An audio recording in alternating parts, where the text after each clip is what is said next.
This meeting is being recorded. Anyways, okay.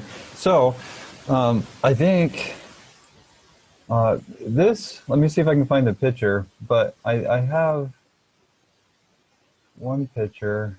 I in the icon for these guys. Oh, pictures for transformers. I see the polar configuration. Really? Yeah. Let me see if I can find the picture I have saved. Um, Oh, in you're just fact. gonna miss my fan day. Well, so another part I'm going to tell you after this isn't so good, but let me see if I can find this. In fact, there's the picture. Um, I first saw it when I was going to the library to host one of the lectures for Anthony, Mhm. and I can't remember if it was the way in or the way out, but I was with Matt, and I saw it, and I told him, he's like, "Holy mackerel, I can see it too now." So, anyways. Oh, are you? Is it? Sorry, go what? Oh, go ahead. No, I was just like, here it is. I mean, it's been a while. Um, you want to see if you can see it, or because there's multiple in it, or do you want me to just kind of point it Well, out? let's see. Um, right off the bat, I'm gonna say that you. So, like the forehead, nose, Yeah, that's simple. like the biggest one, right? Um, and then the the two, what kind of looks like double eyebrows, could Yeah, be like the man with with the outstretched arms, symbology. yeah. Well, you can see the head, and you see kind of the angel with the arms coming out, or there's the crescent right there also, right? And there's the pillar coming down, as you were saying, right? Hmm. And I used to see more, but it's been a while since I've like really studied it. It's when you kind of get rusty, you kind of lose some things.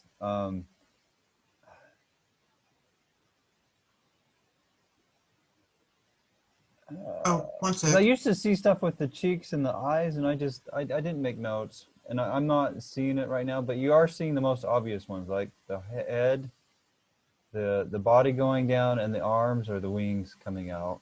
Um, I used to see more, but it's been a while since I've done anything on the subject, so I'm losing it a little bit. Dang it.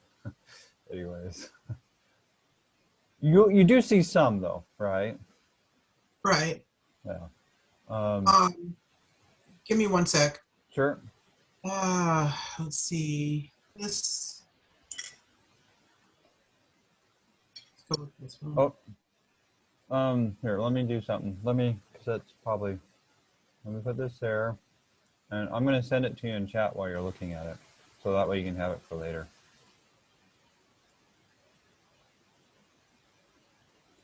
Okay.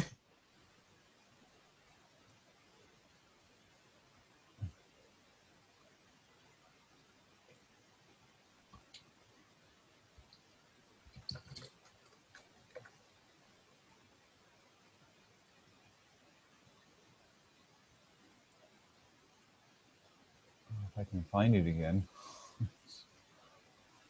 Oh, there it is.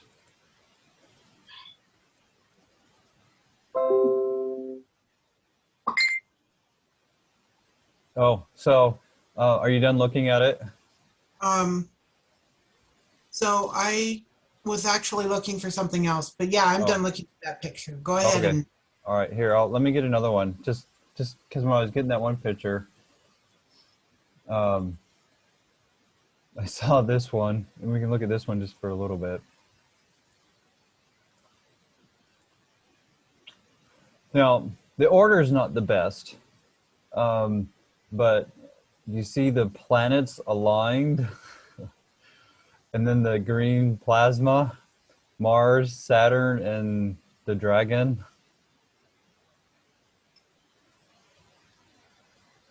I don't. So I can see the three setup, the three planetary setup, but I'm not seeing the dragon. Where's the Oh, the dragon? green. I mean, the green could be the blue, which is Venus, or green, the plasma's coming from Venus and Saturn, right? Um, so the green can be a little different. But here's an interesting little tidbit for you. Red is Christ. It's his blood. Green is the dragon. Those in charge don't want us to go to Christ, so that's why he's the stop, right? And the green is the dragon. They want us to go with the dragon. Anyways, it's crazy. I had never thought of it I mean, I hadn't thought of, you know, streetlights in that capacity before. Well, Um, I don't think most people do. I'm probably the only one. Or there might be a few others, but anyways, I think everything's a puzzle. And so I'm always trying to figure out things. So, and then it makes sense to me. But yeah. Anyways, to me, I see aligned planets. They're not in the best order, as what happened in the sky, but I do think the order is occultic. The green, the one to go, that everybody wants is the dragon. The one that nobody wants is the blood of Christ. And that's how I see it. But, and then Saturn is kind of interesting. It's kind of in the middle, and its symbology is sometimes good and sometimes bad, right? right. So I think that's why that one's in the middle. But anyways, that's how I solved that puzzle of the stoplights. Not that it was a puzzle for anybody, right? But anyways. Okay. I just dropped what I was trying to find in chat.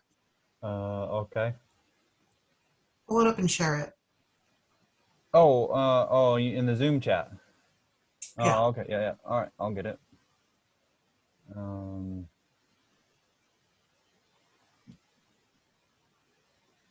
I mean, Yeah, I'm gonna share it. I gotta put it in a good spot. I guess it's not so much, you know, what symbology can you see within the symbol, but this was the poster that they advertised the show for. Holy mackerel. Let me share the screen. I can see it all over it. And I'm rusty, but I can still see it all over it. Oh yeah. I'm sure you can see it all over it. That's probably why you shared it, right? Yeah, I mean, this is the poster that I first saw and found out about that movie back in 1986. Uh-huh.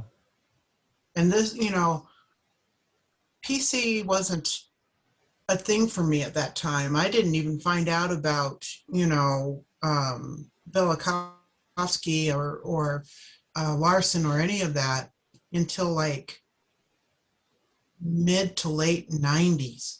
Oh, you found them way before I did. I found them 2014. In fact, I found them when I was starting to, well, actually, this is what my home teacher introduced me to him. And that's how I met him. And I watched some of the free stuff, and then I paid for it, and then I really liked it. And then I'm like, here, let me host lectures for you. And it was mixed motivation. One, because I wanted more, and two, I felt like other people would want more too, right? Which Right. it helped him out a lot. He actually told me he got a lot more people interested during that period when I was collaborating with him than any other time. So I have to add a little bit of an addendum. So Oh, what I did find out about Velikovsky, um, I at that time and for some years after, mm-hmm. I actually treated that information in the same category as flat earthers. You broke up a little bit. Can you say that again? I treated the electric universe theory Mm-hmm. as the same validity as flat earthers. Oh, I'm sure you don't now. Oh, no, not now. But Oh, Um, I agree. You know, I understand it's a complete paradigm shift for a lot of that stuff, right? oh my But God, yes. it's more predictive than the standard model, especially out in space. Yeah, The standard models falls apart in space where the electric universe, I mean, it's not perfect because they're still figuring out, you know, minor details here and there, but it's pretty dang good. It's a lot better than the standard model. But everybody thinks the standard model is science. I think it's propaganda and religion. In fact, they claim that if anybody has something better, they'll adopt it. No, they don't. The electronic universe model completely destroys that statement that they say. They don't accept it, even though it has better predictions than what they have, because it gets rid right. of all their, in my opinion, all their occult theories that they throw into it that tries to make it look like science. Well, you know, truth be told, the actual difference between science and religion is really non-existent. It's basically interpretation of a fact or trying to cobble together a bunch of facts to try to see reality. Oh, And yeah, I agree with you. Alma 32, the scientific method on faith, right? Um, we're the methods are valid in both areas. Um, it's just in the faith arena, it's something you have to do for yourself. Well, you should. I think a lot of people just take their preacher's word for it and never really tests it. Where in science, you have to take someone else's word for it on the big stuff. The little stuff they let you test, right? Because they do the egg dropping um, fairs or experiments for kids and other things like that. But the big stuff, you have to take their word for it. yeah, Where on the big stuff for God, you can test it yourself. In fact, He wants you to. But in mainstream science, the big stuff, they don't let you go test it. You just have to trust them. You have to blind faith in them. well, yeah, I think it's limited resources for research.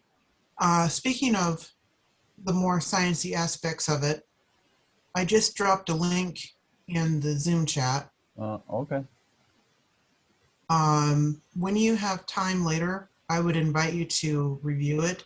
This Sure. is an interesting timeline that I found. So I guess the person who made it has passed away, but um, his name was John, Jno. I don't know how you get John out of Jno, but it's like John Cook. Well, maybe he's And Asian. That would be my maybe, educated guess because maybe. I know Asians have multiple names. One being, you know, the Roman or English name, and sometimes they they're just spelled funny. But anyways, I've dealt with some Asians because of work and other reasons Um, before, so that but would be this, my educated guess on them saying that's John and because it's from an Asian. But anyways, so this guy took um, all these different, he assembled a timeline of, um, so it's a completely different variation. Um, okay, there is some big, um, it's a divergent origin, sure. but I've seen. I don't spend a lot of time on this anymore, but I have seen some videos about some other possible um, uh, timelines, like you're suggesting.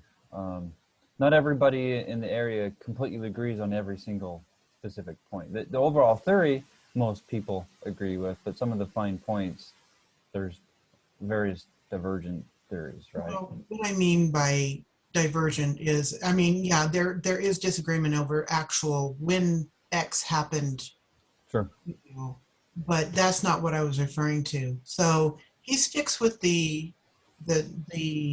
origin of Earth being originally a satellite of Saturn, but instead of Saturn being part of the solar system in the first place, rather it was actually he treats it as a rogue sun that happened to cross the paths with our current sun. And because our current sun is much bigger and stronger, um, it ended up being captured and locked into orbit. And um, that's the divergence right there, is that Oh, okay. uh, Um, it's a merged solar system is basically what his theory is. it could be. I'm actually not too worried about that point, but personally, I would be a little more on the lines of that Saturn was created um, with everything else. That I've seen, I want to see if I can find it, but I've seen plasma pinches where that, I've done, I think it was the Hubble Oh, the telescope. Z pinches? Huh? The Z pinches?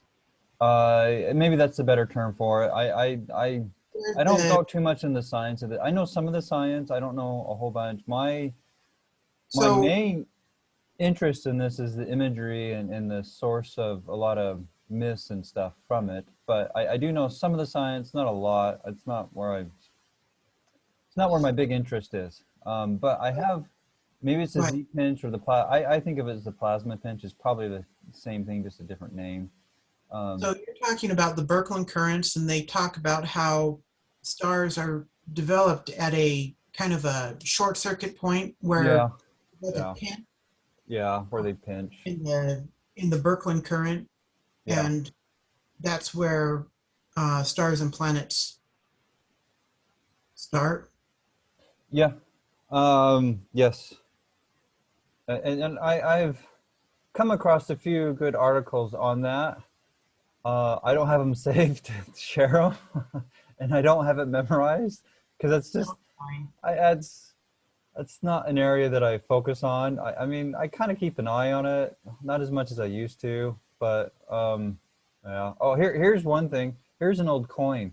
Here, I was just because I was trying to find the plasma pinch. I didn't see it, but here I did find this coin. Um, I think you'll see in it what I do, at least for the most part. I see polar configuration. I see the Oh yeah, flower, all the plasma from Venus coming out, and then the plasma from Mars coming down. yeah, I can definitely see that. There's also, I mean, this comes from my older school of thought. I see a UFO. Yeah, that's what most people say on it, and I can see why people get that. Um, I don't believe it. In fact, here's something. Thing Oh, that makes it look like a UFO is the ring around the flower. oh yeah, the dots that makes it look like windows or lights. Yeah. Yeah. Um, here's something that I took a picture of that someone graffitied near where I'm living right now. Um, but look at the spaceship, right? Okay. Okay, now continue the circle. That's Saturn. A lot of spaceships are a partial Saturn. I don't think that's by You accident. can see that. Um, let's see. Oh, come on. Let me go to the next picture. There, I guess that was the last one. See, there's another one. It's a partial Saturn with the ring that rules them all. Anyways. One ring to bind them. Yeah, yeah. Saturn worship, the ancient dark sun worship all over the My place, right? gosh. That do you think that poem was inspired? Um, Oh, Lord of the Rings. Oh yeah. I mean, so The The full eye that's looking everywhere? Are you kidding me? well, the full poem talks about the 9 rings. Uh, So are you talking about the book series or a poem that's before there's a this? poem written by Tolkien in the book that talks about the 9 rings, the 7 rings, and the 1 ring that binds them in the darkness. I haven't read the poem. I've only seen the videos. I haven't read the books. If you have it handy, we can read it. Well, let me see.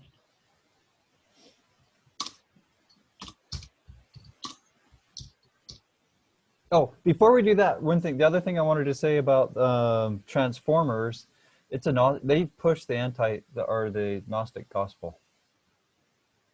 Wait, who does? Transformers, the They, TV series and the movies, they push the Gnostic gospel. huh. Yeah, go watch it again. I mean, if you want one day, I mean, I could even do it now if you want. I might have some old episodes. But we could watch one and we can go over it. But guess what? All the bad guys, where are they from? Heaven. They're the flying ones. The good ones are the earth ones, which is who's the king of the earth? Satan. I mean, it's all over it. And go listen to the Decepticons' words. The things that they say at times are, especially the one in charge, I forget his name. It's been a long time. But he says things what God would say, but they're twisting it to make it look bad. Oh, Yeah, go. You're gonna have to go watch it now and start paying attention. But it's the Gnostic gospel, send all me through it. so there is like a billion series of Transformers. Would you send me the name of that particular series? The one from '84 or something. I'd have to. Sure, I can look later. Oh, G1? Yeah, it. Sure, I don't know if that's what you'd call it, but yeah, I guess G1 would be Generation One. Um, I don't know if I have it saved anymore. I got them for my son to watch because I remembered watching them as a kid, but with me doing a lot more study than I used to, right? And I'm watching them like, holy mackerel, this is Gnostic gospel all over it. Um, I have it here. Let's try the other one. But yeah, I can try one more spot to see if I can tell you. But I think it's the original '84 series. So this poem that I just posted in chat Okay. Oh, here, let me is put it in Notepad, and everybody can see what we're.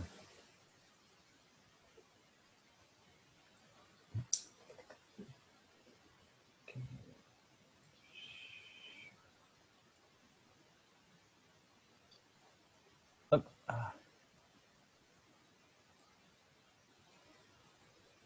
oh, where'd it go?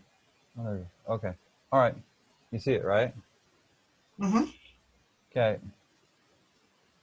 3 rings for the 11 kings under well, the this. Elven Kings.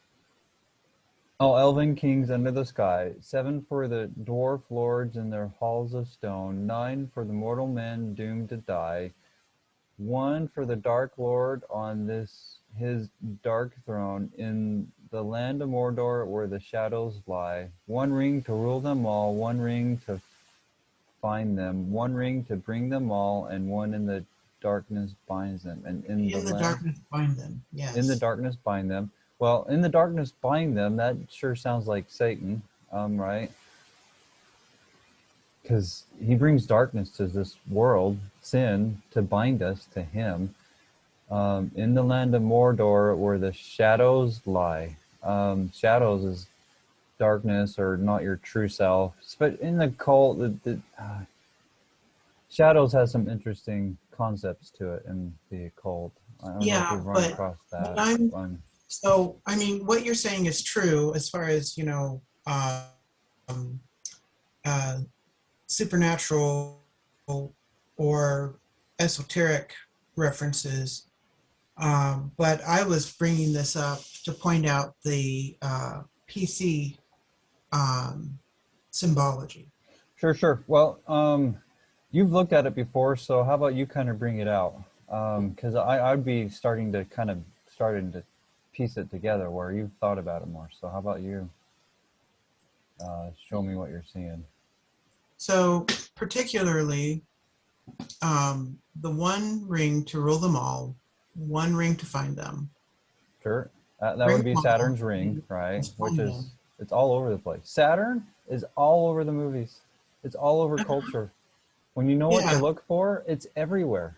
In fact, yeah. sometimes they just put the picture of Saturn so blatantly there in places that have nothing to do with what's going on, and people probably just don't even notice it.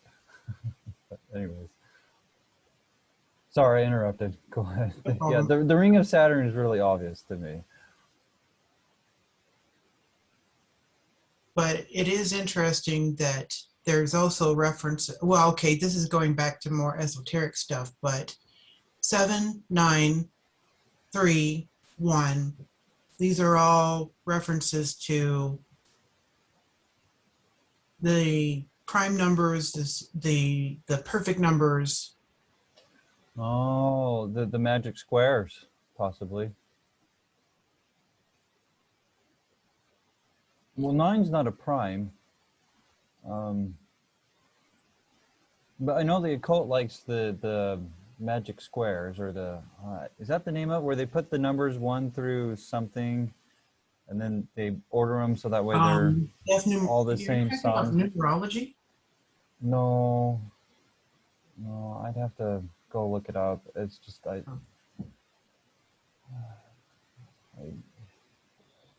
Pythagorean? hold on. I can, let me go see if I can find out.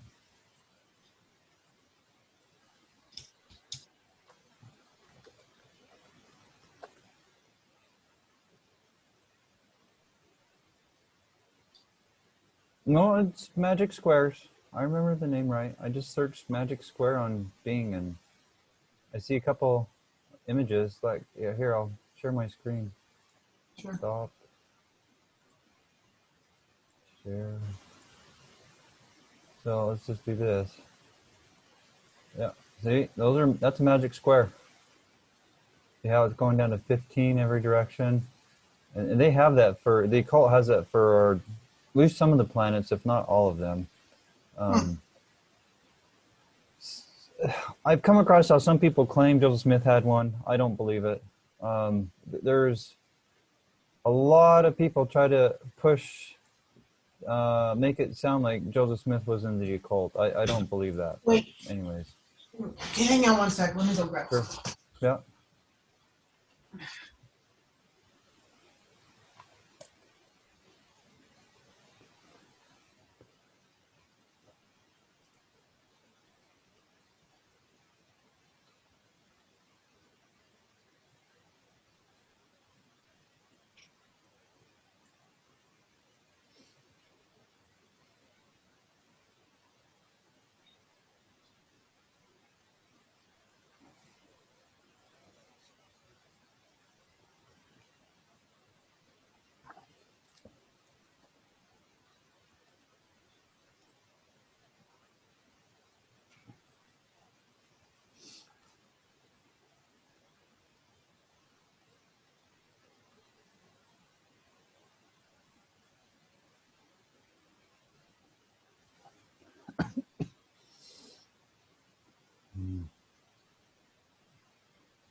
What is that?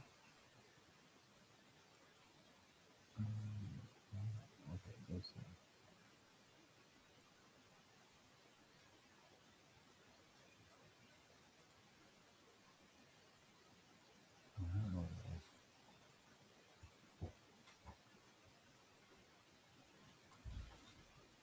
Well, I wasn't able to find what I wanted to find. Okay. So I guess that'll just have to wait for maybe another time when we're off on tangents. Oh, yeah, we Um, definitely go on tangents, but you know what? This time is to help each other, not to stay on a pre-prepared lesson that I can't answer any questions on because I have to get it done. um, Um, yeah. so one thing, it's kind of interesting to me. So let's go back to that poem you gave, and I, and right now I don't see a lot of polar configuration in it. I mean, I see a little bit, the one ring. I'd have to spend some time thinking about it. Um, but the movie definitely has it all over it. And I know when I was a Mason, which I'm not anymore, they loved it. And I think it's because they saw their teachings in it and the imagery. But anyways, one thing that sticks out to me is 9 for the mortal of men. And one thing I've just been recently been kind of noticing is 9 gets associated with Satan a lot, at least in some areas. And I just looked it up since we're talking on one book I have that's about the Hebrew letters. And one thing it has in there is just some of the meanings of the numbers. And 9, one of the meanings for 9 is judgment, which makes some sense because of Satan's convincing us to sin. We're going to get judged for it, and that and what he did made it so that we're mortal, right? Because he tricked us. Well, Adam and Eve. But yeah. Actually, Um, that kind of makes sense. You know, if so, I'm not sure what. So from your draw, you know, where the source that you're drawing from, what is your source anyway? Is it the Jewish? yeah, it's based off of Jewish stuff on the 9. In fact, though, what I see sometimes, the occult symbology and Hebrew symbology or the scriptural ones are sometimes pretty close, actually. I mean, Yeah. they're a little different, but they're not too far off. And I think it's because Satan took what was true and perverted it, would be my answer for that. Um, but anyways, So um, could you do me a favor? Look yeah. up 7 and 3. Well, 7. Oh, here, I'll just let me go back to this. I mean, there's some websites that give these numbers. I had a little book. Here I'll. This is a pretty good book, actually. If you ever want to read it, I've The read it. Living Wood. Okay. I'll go look that up on Amazon. I don't know if he sells it on Amazon. I bought it directly from his website. Um, Oh, can you link the yeah, website? I'll find it later. 'Cause I don't have the site memorized. Is your computer making noises? Because I heard a bing and I. Yeah, Okay, no, that's fine. As long as it's you and not me, that's all I care about. I'm not worried about it. Um, it yeah, it's just letting me know about notifications. sure, sure. So he has some good videos I like. He has some things that I don't agree with, but he has some good stuff. So, anyways, so 7. This one's pretty universal everywhere. Spiritual perfection, completeness, resurrection.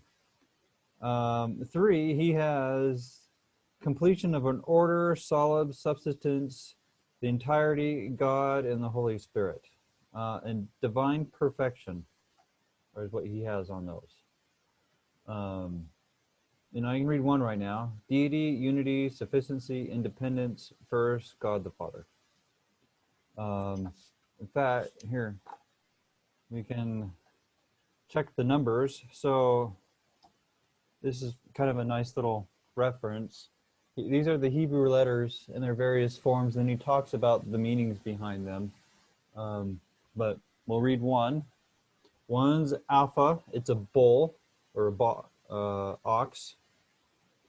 What was the other one? 3, Gimel. It's a camel. It's the Holy Spirit to lift up, benefit, pride. Oh, pride. He has pride going with 3 here. So that would make sense. Whoa, whoa, whoa, right? Yeah. Okay, what else? Let's go 7. to cut off, sever, and that can go multiple ways, right? Because Satan wants to cut us off from God. So, uh, dwarf lords. Hey, look at 7 for the dwarf lords. That's interesting. Oh, the interest. So there's a lot of in-depth. What do you call it? Mythology. I mean, Tolkien really has a very fleshed out pre-mortal existence into the early mortal existence. Oh, Uh, I was not aware of that. so, and in fact, Tolkien was the one that opened the door for. Come on, what's his name? His name is it's that famous guy. So famous, you can think of his name. Yeah, I know. That's really silly of me. Okay, the guy who wrote The Lion, the Witch, and the Wardrobe. Oh, C.S. Lewis. Yes, C.S. Lewis actually spent most of his life, you know, about the first half of his life, an atheist. Yes, I'm aware of that. And then later And it he was converted to Tolkien. Christianity. And it was Tolkien and his friendship with Tolkien that opened the door for him to be converted to Christianity. Oh, I didn't know that part. Um, huh. And Tolkien has been a staunch, I forgot what denomination he was, but he was a staunch Christian all of his life. And the the whole Middle Earth, its origin, its history, its, you know, all the way through past the Hobbit, well, I guess the Lord of the Rings at this point, but all the way through that. He created, so his whole purpose of writing that was that he recognized that the English people needed mythology. And so he drew from his personal history Mm-hmm. of Christian cosmology, Christian, Theology, yeah, imagery. and meshed it with a lot of, I think it was Finnish, specifically Finnish, Mm. um, mythological elements. The Nordic Sure, sure. And that mythology that that elements. that mixing might have been part of the why I wouldn't necessarily call it Christian myself, but I guess maybe if he's trying to find a go between to get more people to read things, Right. So that's whatever floats your boat. But he meshed them together and created this. And it is, when you have a chance to actually look at the whole history of the creator God, or the father God, and then the angels, or the equivalents of angels, and then you know uh, the the first men, and things like that. When you look at that stuff,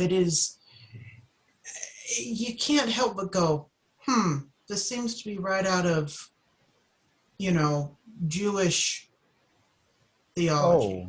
yeah, it's all over. Well, I would call it personally. I would call it God's theology. But then, there was a flood, and then Noah had some sons, and then they populated the world. But so Noah taught his sons, but not all his sons believed. And I mean, the myths got passed on and modified on purpose and accident, is my opinion on that. Oh, look, someone else is coming. Hold on. Oh, Um, that's nice. I, hopefully they're in these different modes on there. Hopefully, it's hard to tell. I'm not a big Zoom user. This is the only time I really use Zoom.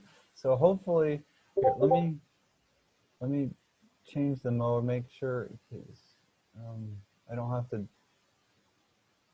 turn into his Infinix Hot 9, huh?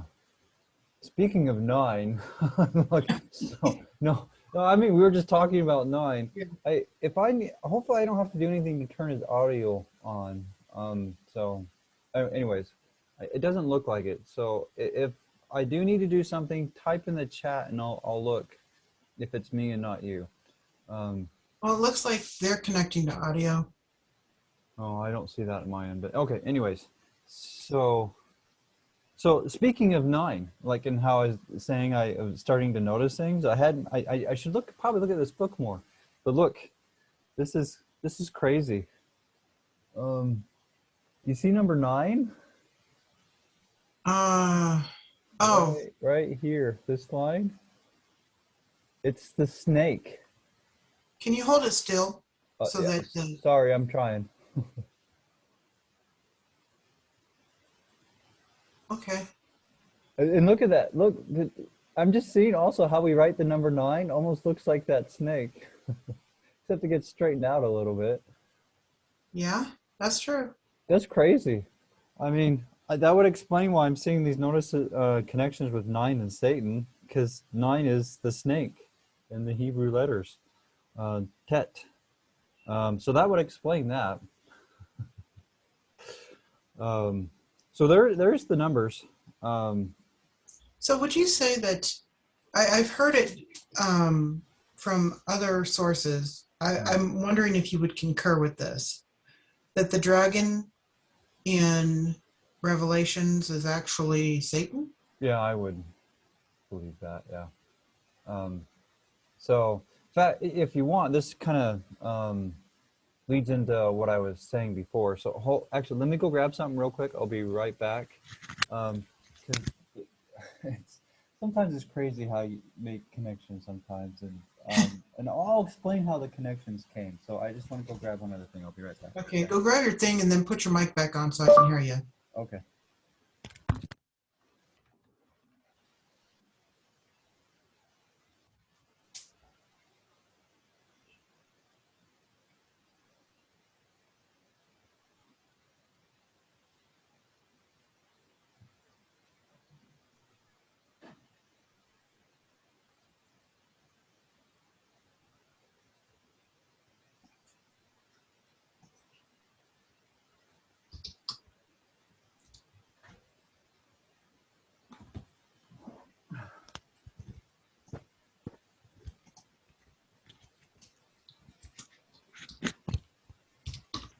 Can you hear me?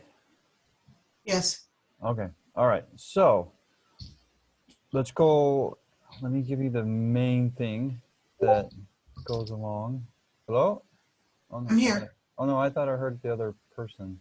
So Oh, I see little icons now that their mic is muted. I asked them to unmute because I actually would rather have people be part of the conversation, but oh well, it's up to them.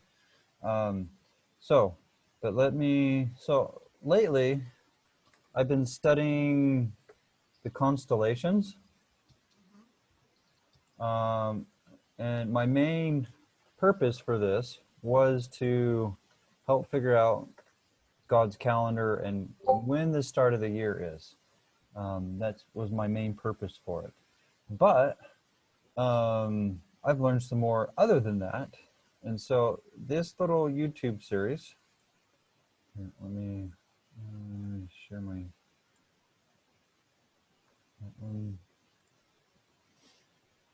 so one of the constellations is a scorpion. oh, Scorpio?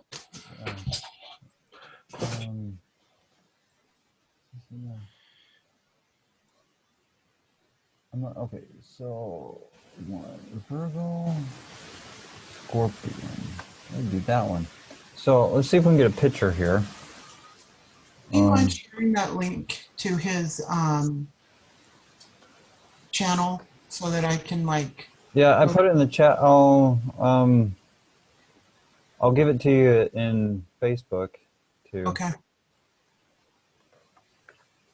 Oh, hold on. Sure. We can do the sacrament soon. We can pause it. Do you want to do it now? We can pause and then we get back to this. We can So do that way. that. Yeah. Okay. All right. So I'm going to pause and we'll get back to this. Okay. Okay. If you don't mind going back to, full, share this after sacrament. Yeah. I just, we're paused. We'll go back to this after. That's fine. I'm No, I happy to, mean, like I said, I'm pretty unshare your open-minded on screen. things. Huh? I mean, unshare your screen for now. Okay. Yeah. Okay. All right. So do you have the emblems? I do. Okay. I don't know. Phoenix, do you want to do sacrament with us? I don't hear you. You can type in the chat. Okay. Well, I don't want to wait too long for them to answer on that. So if you got them with you, I'm ready. Yeah.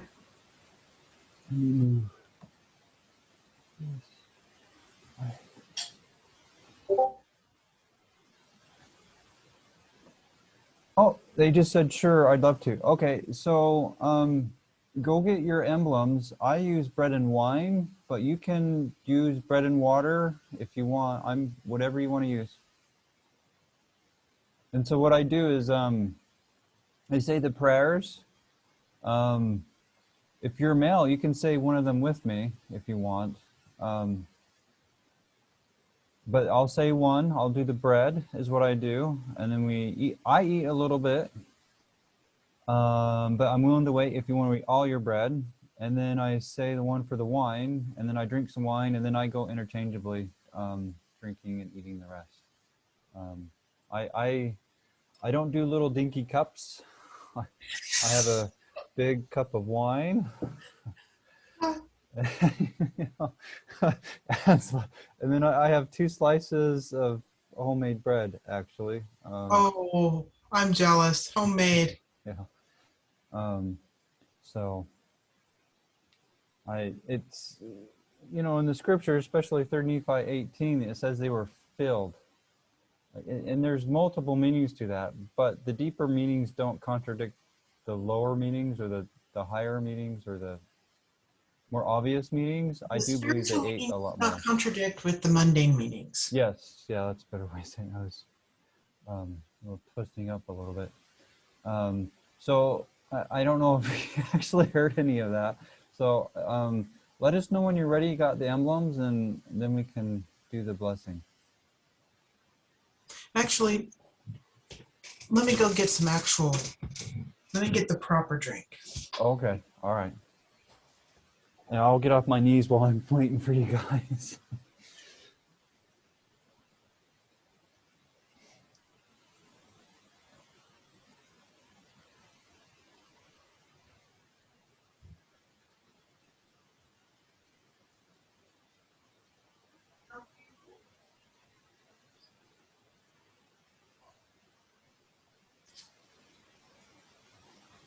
All right, so let me go find the video that goes along with what we were just chatting about. But I came across a video in a Torah group where I shared it in my Waking and Rising group, where there's this guy claiming to be God, and he's handing a governor or something that's doing a news update on COVID, and he's like, "I've given you a cease and desist." Oh, here it is. Let me put the link in the chat. But it, you know, it's funny and crazy, but at the same time, is it really? It's not too long, so maybe we'll sidetrack on this a little bit if you don't Can you mind. give me one sec? Oh, 1 sec. Okay, I'll wait. Tell me when you're ready. I'll hurry.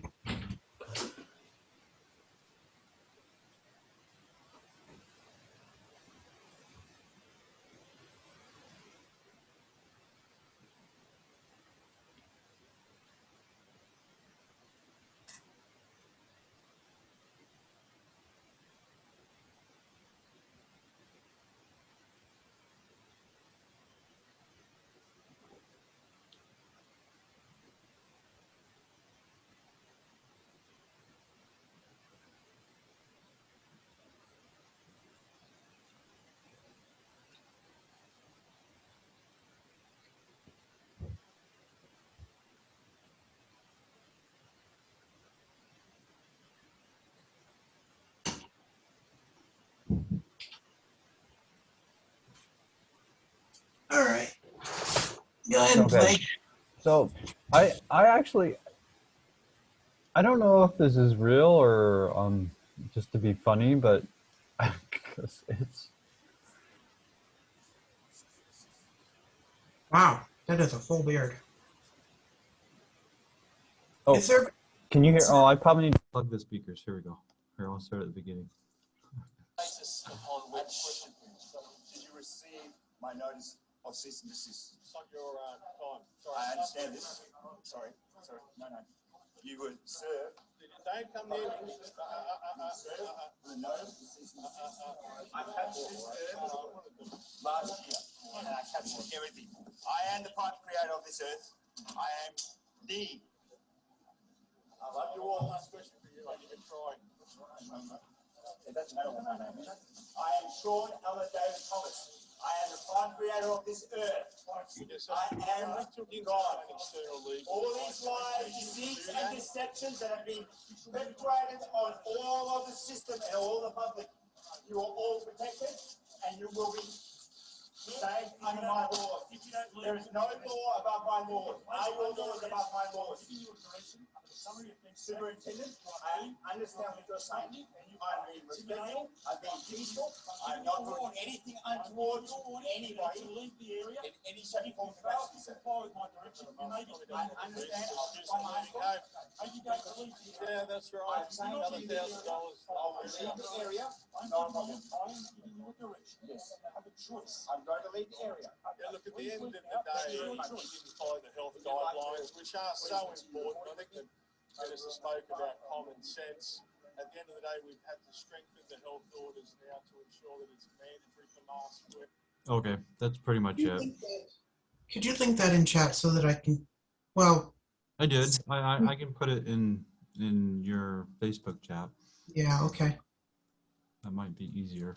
I was having a hard time hearing it. I'm going to have to watch it again. Oh, sorry. Yeah. No problem. The I don't know if there's a way to get the sound from there to directly to Zoom instead of going through the speaker, so I can see how that could be not the nicest. But I don't know. Did you get at least the general idea of it? I got that he said he was God a few times. Yeah. Well, he told the press release they needed to stop and that he had give them a summons to cease and desist about talking about these lies of COVID. And that when the people were trying to get him to leave, he's like, I'm God, and there's no law above me, and things of that nature. Now, I think he's crazy. I hopefully this was a skit and not real life, though it could be real life, actually. I have no idea. But as when we were talking about with God, yeah, that's what the Jews saw. Right? He said, I'm God, and the Jews knew it. Those who don't know it are Christians who try to explain it away, but that's one of the reasons the Jews try to kill him, because he said, I am God. In so many ways, but anyways.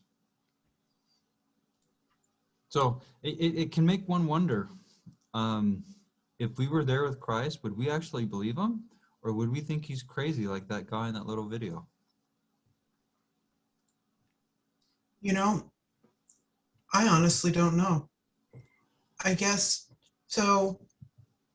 I tend to see it as something like this. So there is a grand plan of God, right? Yeah. And there's a lot of intricate working details that have to mesh in order to be able to work. You know, they don't blend together, but they work together like cogs, you know, finely teethed cogs. Mm-hmm. And you actually have to, you know, when you have two cogs together, one of them has to go in the opposite direction in order for the Sure, yeah. and I think we're all given different dispositions and knowledge and different things for us to do a particular, we all are part of the plan. Yeah. We're all part of the machine. Yeah, even But- God even uses the evil to further his purpose. Right. Even evil has a purpose. And Well, he uses evil. So I just want to clarify a little bit. The occult and New Age and Buddha and other Eastern religions talk about how you need good and evil. So, I thought and they I said see that- things differently in that, and what I see in the gospel, yes, there is evil right now, but it's not going to continue. Where evil thrives, needs good to stay alive. Because if they're all evil, who are they going to steal from? And, control and all that jazz. Where the good, they don't need the evil to be good. It's only the evil that needs the good. right. And of course, there's always that opposite, no matter how you cut it. I mean, for instance, if you were to stand on the right hand of God, you would be on the left hand of you. Oh, sure, right. Yeah, you pick one or the other. You pick life or death. You don't get to pick some mixture of life or death. You get to pick one or the other. And if you think you get to pick some mixture, you've actually chosen death. Because you haven't chosen life.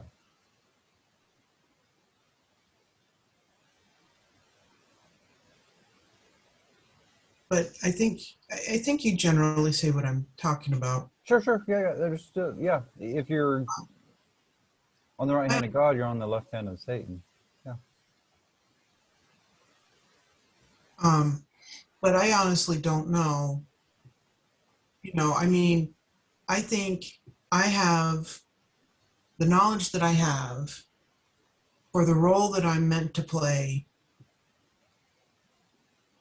in, in this particular point in the game, if you want to call it a game, the plan, the whatever. Sure. And I don't know if I would have, and a lot of it is,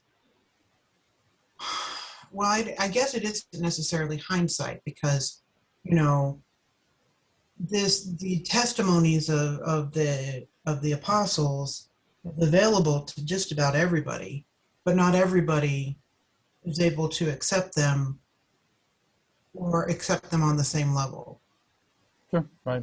And No, I hear you. I don't know. I know when I was LDS, I always had the question, if I didn't grow up with truth, would I accept it? I never knew the answer until I accepted truth. Now, I will also say, it's been over years of thinking and figuring it out, right?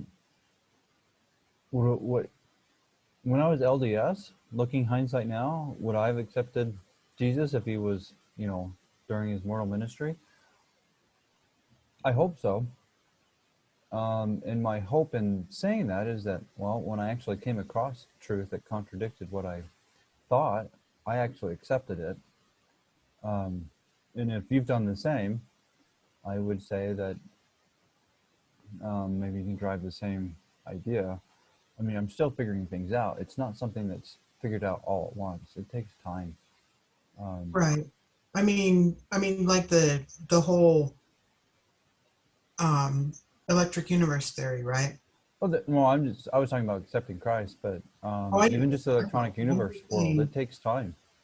I mean, you're using the analogy of, because I was able to accept certain knowledge when presented, that you hope that you're projecting in the way of, you're hoping that if you had been presented with the opportunity to accept Christ while he was living, that you would have. Yes, I may not have it right at first, but I do think I would after some time, because of what I've gone through in my life myself. I've accepted some hard truths, Yeah. which it's been some costly, but that's fine. I have more peace now. But I think if your analogy is true, I think the results for me would have been different. It would have been I would have been more like Paul than Peter, yeah, in that sure, I sure. would have to wait until after Jesus had died before I go, oh, oh, oh. Yeah, it was a big switch for Paul, right? Oh one yeah. one extreme to the other extreme. Mm-hmm.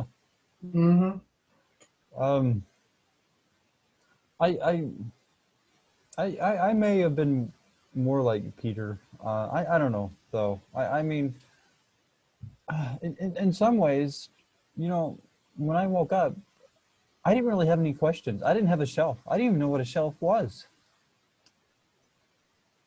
I just wanted more truth. And then I ran across some people who left the church, and I'm like, oh, here, let me help you come back. Let me look in the issues. I'll help you with this. Because what did I have to fear, right? Like, what's his name says? Hold on. I always forget his name, but I can go get it. J. Reuben Clark. If we have the truth, it cannot be harmed by investigation. If we not have the truth, it ought to be harmed. I believed it. I still do. So I went and looked, and I found some things that the church hid. And I believe I accepted the truth. I know a lot of people tell me otherwise, but they can just say it. They can't show it. I can show it. I can expand the scriptures Yeah. to show it. They can't. They just have their traditions and they get mad. If you have the truth, why are you mad? No, Yeah. seriously. Actually, um that was actually one of the arguments that oh, I think I've talked to you about the Nephite Explorer before. Yeah, what I recall off of what we talked about him was about Word of Wisdom, Mm-hmm.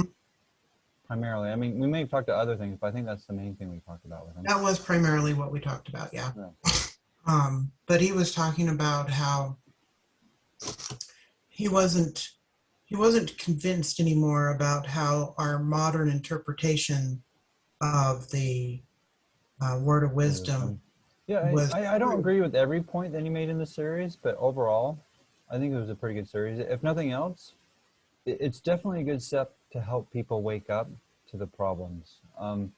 Right. You could just, for me, I woke up to the issue long before that his series came out, which is probably why I was able to comment a lot on it. I don't know if you go back and look, I have a lot of comments, um, but for me, it's the text. And then history was helpful on it. But if you're just relying what other people said historically, you get a lot of contradictory statements. And Oh so, my gosh. well, Yeah. and part of that I see is that the Brighamite leaders were fighting over what they wanted it to be. They didn't care about the text. They cared about their own vain imaginations and their glory, not God's. Because if they really wanted God's, they would teach what the revelation actually states. In fact, here, I might be doing a little overkill, but that's a big deal for me. So let me just show some scriptures. But why do we want scriptures? Anyways, keeping the commandments of God as they are written. Have written.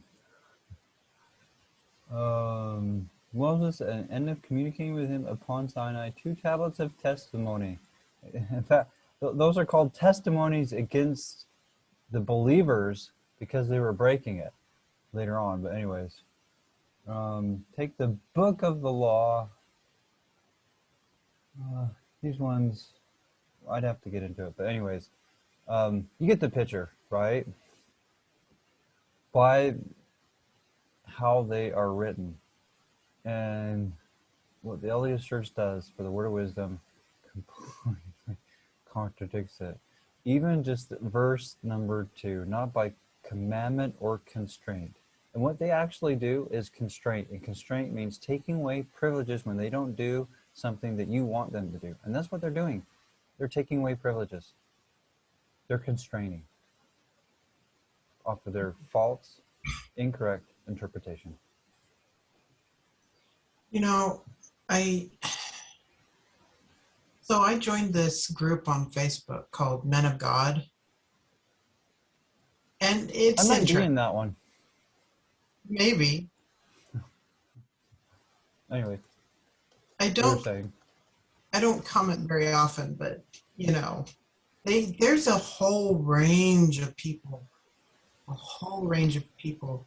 I mean, talk about an absolute rainbow coalition of, you know, people who make a claim to the atonement of Christ or want to. Sure.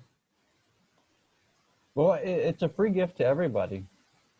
In fact, when we accept Christ, we don't have everything figured out. Oh, for sure. But as we continue in the walk with Him, we will then continue to start all coming in alignment with His teachings. Where what I see going on in the world today, especially in religious areas, is, oh, let's go talk about how how you like things, how I like things, and we can just be okay that we're different. Where, to me, that's the wide way. I want the straight and narrow, and that comes from one source, from God, from Right. His Word. But Christ said there will be few who find it. I think it's uncommon, which is sad. You know, I also believe that. Huh? I believe that, you know, few will find the way. You know, there will be a lot of us that get a good start, but honestly, I don't even know if I'm going to make it to the end goal. I hope, Sure. but I also acknowledge that I am fallible and I am blind and I stumble about quite a bit. Well, no person, human, mankind, knows everything that God does. There's no way that we can figure it out. In fact, if we could, we'd be God, and that's just not going to happen. So the question is not if we figure everything out. The question is, if we have a contrite heart and a broken spirit, are we sincerely trying? Really? And that's something only you and God knows, if you're really trying to find out His ways. Because I believe I am, but I know a lot of people say that they don't think I am, but that's fine. It's between me and God, not me and them. And I believe I'm on that path, and I still have a lot to unlearn so I can recognize truth. I work at it. If nothing else, I hope people can see that at least I am trying, and I'm trying hard. And It doesn't even hopefully matter God can see that that. you're What? trying. What matters is if you are trying, and that's between you and God, ultimately. And if we really are trying, we'll hear His voice, which will lead us and guide us to be closer and closer to the point that we're like Him. But it takes time. In fact, one of my favorite examples of this, of not knowing everything, John the Baptist, who Christ said was the greatest prophet, he thought Christ was coming during the second coming and not the first coming. John hadn't figured out that the first coming had to happen first. I mean, that sounds funny right now, right? As we're saying it, hindsight, 2,000 years later, right? But back then, with the Roman oppression going on, they felt like they needed the second coming. But that's not what Christ gave them. He gave them the first. And John was thinking it was the second coming happening. not the first. He wanted the Messiah of David, but instead he got the Messiah of Joseph. And that desire of a lot of the people at the time made it so they missed him. In fact, a lot of the people now, you know what they want right now? They want Messiah ben Joseph. They want the first coming. He's just going to be loving, doving, helping everybody. No, the second one is judgment. When he comes, you're not ready, you're burned. Well, Everybody wants something else. Everybody wants the grass greener on the other side. That's because they don't see the shit in it, because they're not in it. Both sides have problems. It's just we have to accept what is actually coming and not try to do something. So, along those lines, I was thinking about Judas, right? A little bit today, actually. I haven't put a lot of thought of this or studied it in deeply, but here's the thought I had. I think he believed in Christ, but his problem was he thought he had a better plan than Christ did. I think he was trying to force Christ to really start doing the second coming instead of the first, because he knew better than Christ did. Even though he believed him, he thought he knew better. But, have you ever read the Gospel of Judas? I've read bits and pieces of it. I haven't read it all in whole, and the stuff that I've seen, it's Gnostic in nature. Right, it is Gnostic, definitely.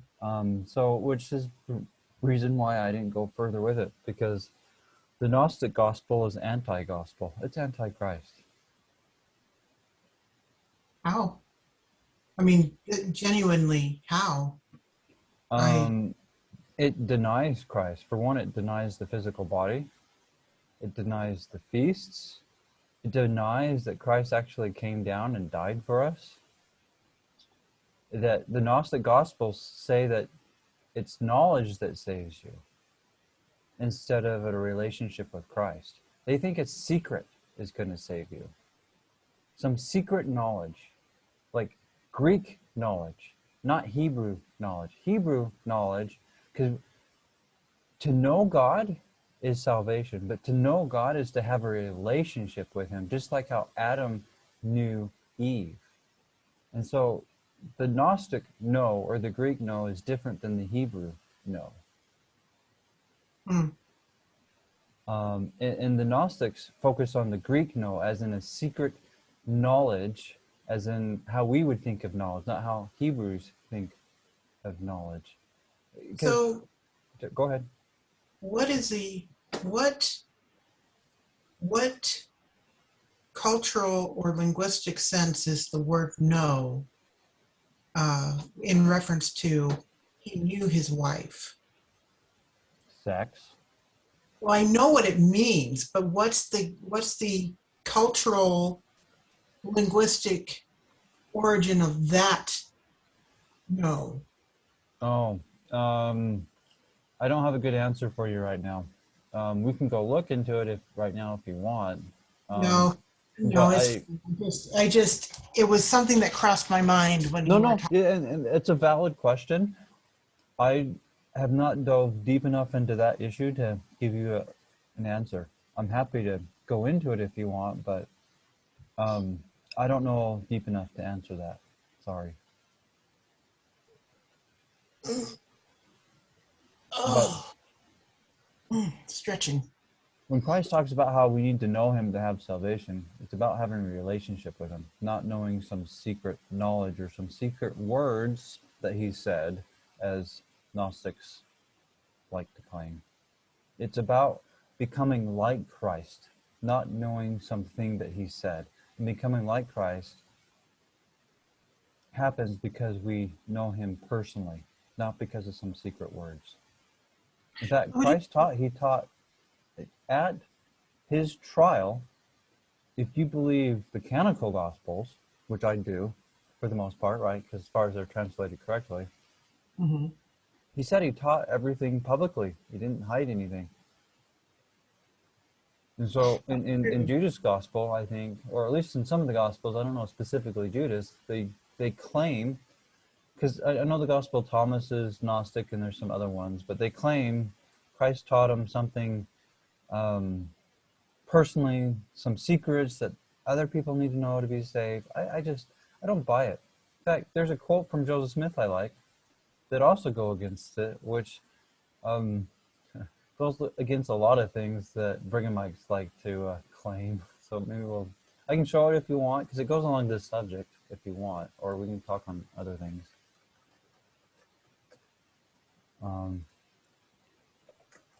I have the reference. It's not in the picture. I found the reference later. But this is a good quote, and I believe it. And it goes along with what I was saying with Christ. But I am bold to declare that I have taught all the strong doctrines publicly, and always teach stronger doctrines in public than in private. I believe that's what Christ did. I believe that's what Joseph Smith did. And all these claims from these wicked men saying, well, Joseph Smith taught me this in private, that goes against what he taught in public, I call bullshit. Sorry for the strong language, but I just do. I call bullshit. I don't see that with Christ, and I don't see that with Joseph Smith. You know what? Most of the people out there in the forums, you know what they argue about? All these secret teachings that supposedly Joseph Smith taught to Brigham Young and all his other damned cohorts. It's shit.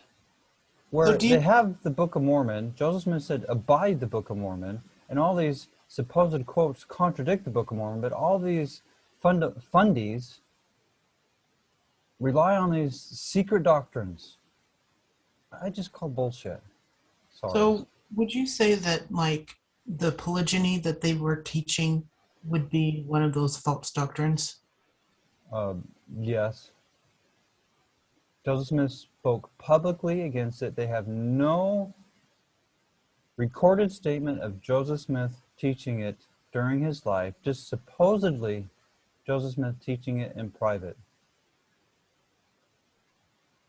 That's all they have. Is Joseph Smith taught me this, Joseph Smith taught me that. They don't have any recorded statements from Joseph Smith.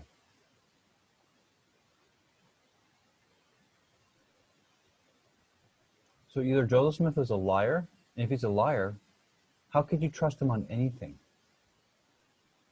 Not to mention what God says about those who lie.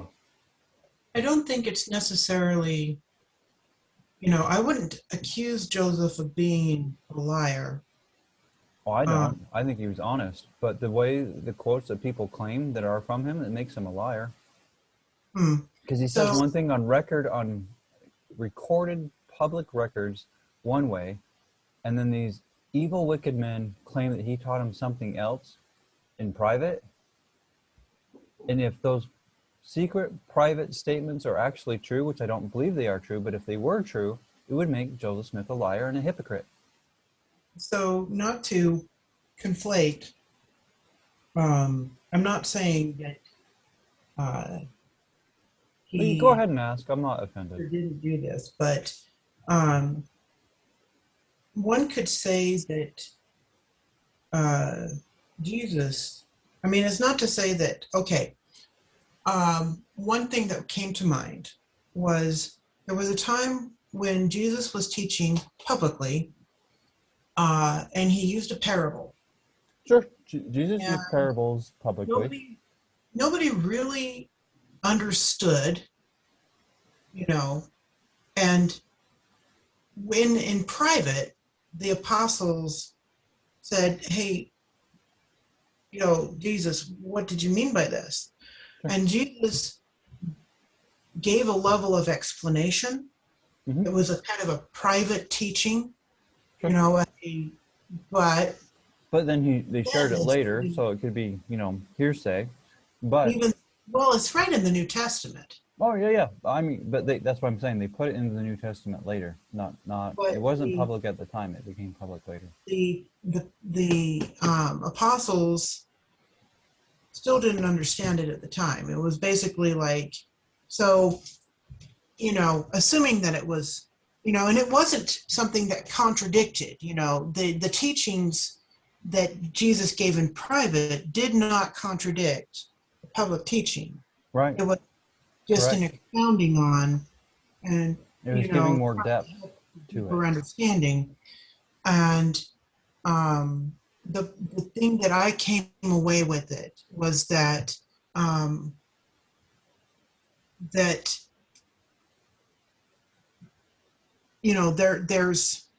there's one layer that's given to all, because it's like, Sure. Yeah. So I can give you scripture from the Book of Mormon that I think goes along with what you're saying if you want.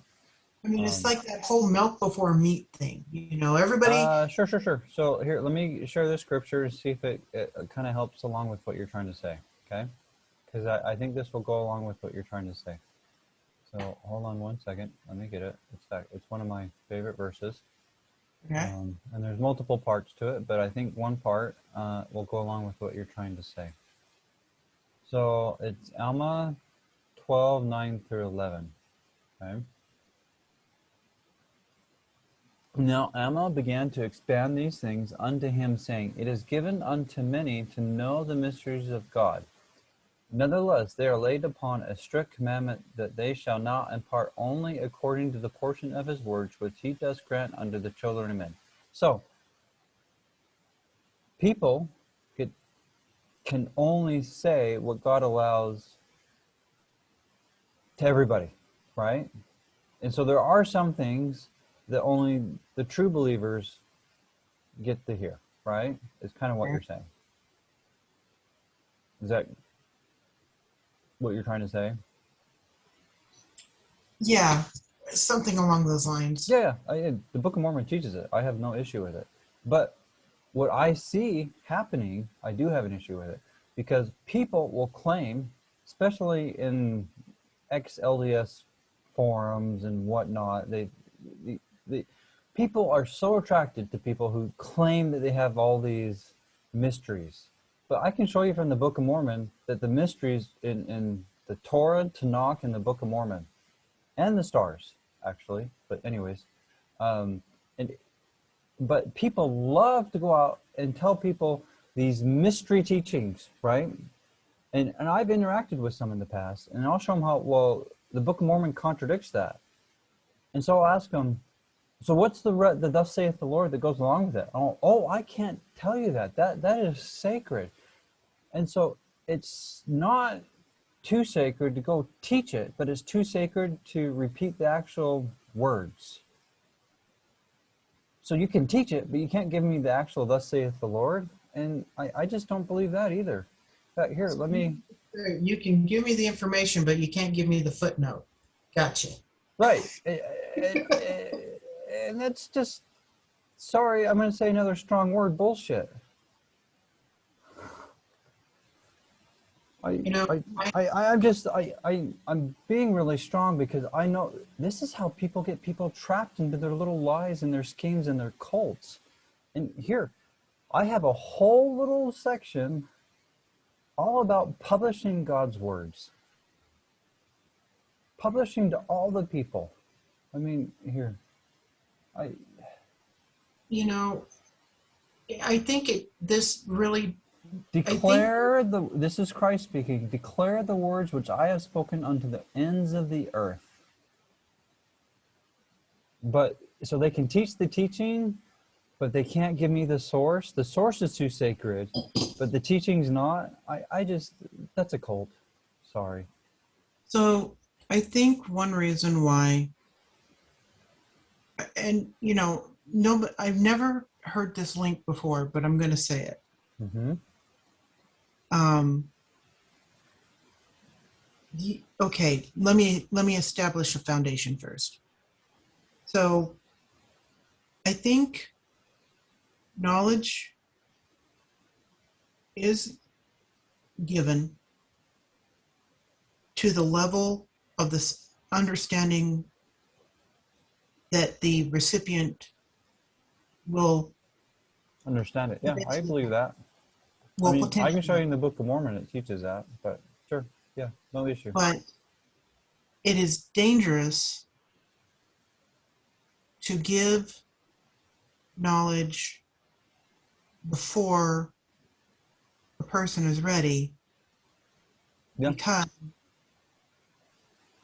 it can easily be, I mean, what's the one sin that is technically unforgivable? sin of the Holy Ghost, but you know, And that is denying, well, denying the word. to deny in full knowledge. Yeah, is deny the plan. That's the And unforgivable sin. the thing is that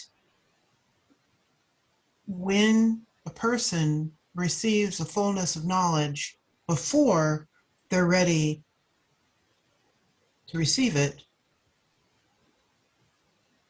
they reject it or deny it.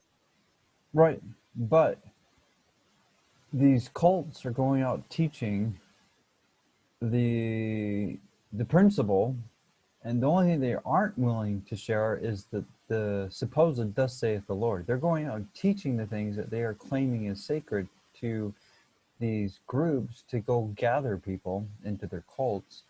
And when questioned and shown how it contradicts, the only thing that they will not share is the supposed "thus saith the Lord." They're sharing out the teachings to go gather people into their darkness, but they won't give the actual revelation that it comes from, or show where it's from the scriptures. They say it's too sacred to show it from the scriptures, but it's not too sacred to go teach it. That's just silly. And I'm actually, I know I've been kind of flagrant with it, but it actually saddens me that people fall for that. Well, I mean, it's the flip side of describing the way is narrow and not all will walk the path. I mean, if you're Sure, not on I guess they could say nation, not everybody accepts this because it's the narrow, but I mean, so there's many ways in the wide, and I just see it as the wide. But I kind of see what you're saying is that there are, you know, the whole point is that if you're on the straight and narrow, you're saved. And if you're not, the only conclusion is that you're damned. sure, but most who are damned don't think they're damned. Well, of course Most, not. it, Nobody, not even the villain, wants to think of themselves as the bad guy. oh no, none of them do. In fact, I I think it's the how to win friends and influence people. Even brings out how these really wicked men just see themselves as the underdog or just the circumstances is against them, but they're actually really good people Yeah, I despite mean, everything that they did. it's one of those things where even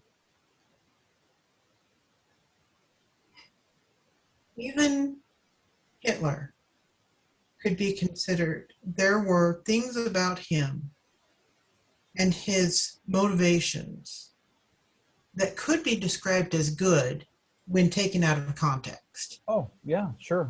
In fact, even the evil people today think that they're good, and they actually think some of the things that they're doing is actually bad, but how they justify it is the ends justifies the means, Right. because they don't want this stuff done to their own family, and so they know it's bad, but they believe because the ends justify the means that they're okay. But that's a false doctrine, and I even know good people that think that the ends justifies the means because they're trying to do a good thing, that they can lie about it, and I don't buy it. The ends Well, does not justify the means. In fact, if you think ends justifies the means, how are you any better than what the liars who think they're just justifying the means right now with the whole world are? It doesn't. I mean, it could be. I mean, the whole ends justifying the means. I know that, okay, I understand that I am probably taking this out of context, so take it with a grain of salt, Okay. but it reminds me of if your right hand offends you, cut it off. So that's from the Sermon on the Mount, and then it's not literal. We can talk about that symbolism if you want. But it's that whole if the end, that is, you don't want to be offended, you're justified in handicapping yourself. I don't believe that's what it's saying. Now, I know that I know that this is a misinterpretation, okay? So if you know if it's a misinterpretation, Some why are people you can using see it? it in that way, and do you see what I'm saying? I don't know. I don't even see what I'm saying anymore. uh, how much of the emblem did you have? Oh my gosh, not enough. um, I probably had maybe like a third a cup of wine, diluted with some water. no, I don't dilute mine. I have to dilute And mine. Mine I mine sat for a little long, I and had so, more than a third of cup. but Um, because mine aged a little longer than prescribed. It was a bit. It tends to be a little bit on the strong side. bitter and yeah. Well, so in I think it's Acts 2. It goes along with this because the sweet wine is the new wine, like new physically, just barely started. The bitter wine is the old wine. Um, Right. in fact, so I'm just going to change subject a little bit, and we haven't even really talked about the subject that we're thinking of talking about, which I'm happy to go to if you want. But I find this interesting, right? Mhm. When you first hear the good news and accept it, it is sweet, and it's sweet for me now. Okay, I'm not saying it's not, but as you grow into it, it does have some bitter aspects to it, just as old wine, aged wine gets, because there are some aspects that's hard in the world. Not that it's hard, because what it is, but it is hard to resist the world. And so the sweetness does turn into bitter at times, if that makes sense. It turns into ash in your mouth, but still, ash is. I've never eaten ash, so You no. never, dude. Um, You lack the benefits of being neuro aberrant.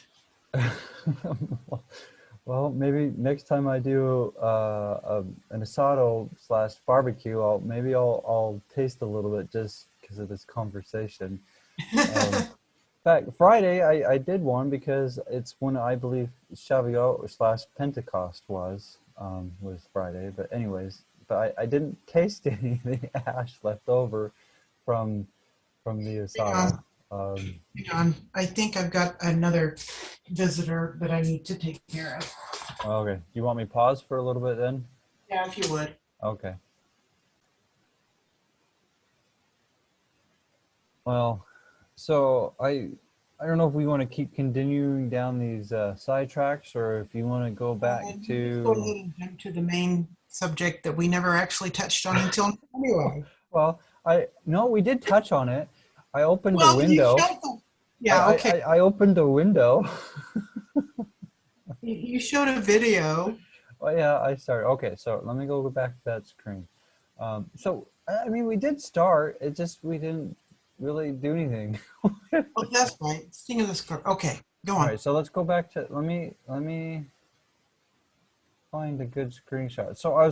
So this is a really good series. So I think I was talking about how I'm So before you start playing it, okay.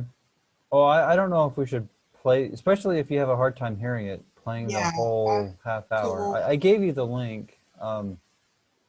so I can, I'll give the link again just to make sure. 'Cause I probably yeah, gave the I link for did the get it. whole series and not the specific video, but there's the one for the specific. So I could, if you like, can you hear me okay? Yeah, I can hear you. Okay.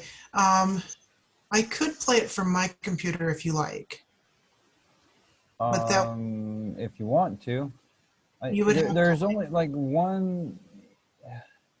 I'm hoping they have. This is where it's got the screenshot, and I'm just trying to do the, the little hover over and see the summaries. right.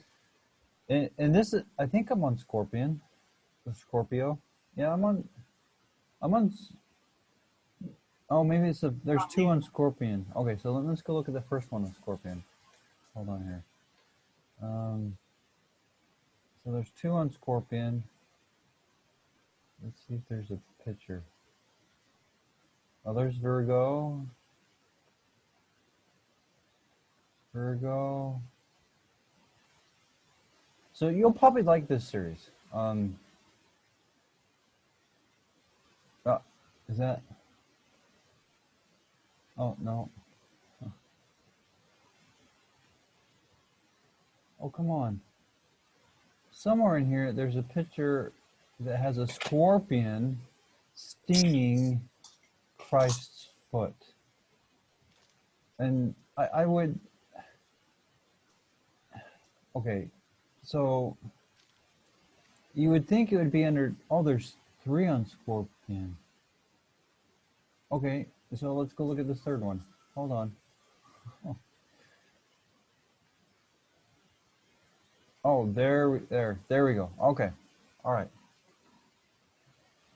Do you see the picture? Yeah, it's not very clear, but No, yeah, it's not very clear on my machine either, so it's kind of fuzzy. But we see a scorpion stinging Christ's foot, right? okay. To me, that's much like how Satan is going to bruise his heel. And if I'm remembering correctly, that's what this video kind of talks about, is how scorpion is another symbol for Satan. Partly because of what's termed the Mazzaroth, which is it's the Hebrew word for the constellations. In fact, this guy gets into how the Greeks modified the constellations to be a bit different than what they were originally. And it's probably in video 1 that he talks about how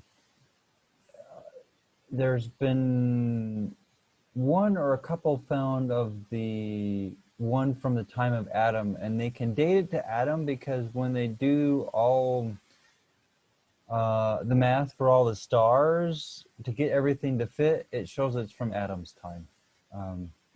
Like with Stellarium, right? I think that's the name of it. I have Stellarium on my computer, but I haven't figured out how to use it. So if you're into the stars, I would love to learn how to use Stellarium. Anyways, I have it. I don't know how to use it. And I haven't spent a lot of time on it either. But anyways, so he talks about how this Mazzaroth, or the constellations, and they can date it back to Adam's time, give or take 600 BC. Or not 600, 400 BC, sorry. But anyways, and this was on it, and this picture is from that Mazzaroth, or the pictures from that picture of constellations with the scorpion stinging the foot. And that reminded me of one thing that we talked about a long time ago, right?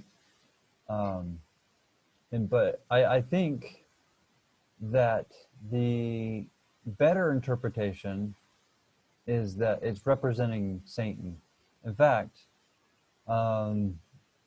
we can go to the scriptures now if you want, real quick, to the topical guide. So after I saw that video, right, I went to the topical guide and wondering, well, I'm going to look at Scorpion. So, not the topical guide's not perfect, but it is still a handy tool. There's things Right. that they've purposely left out. But anyways, it is still a handy tool.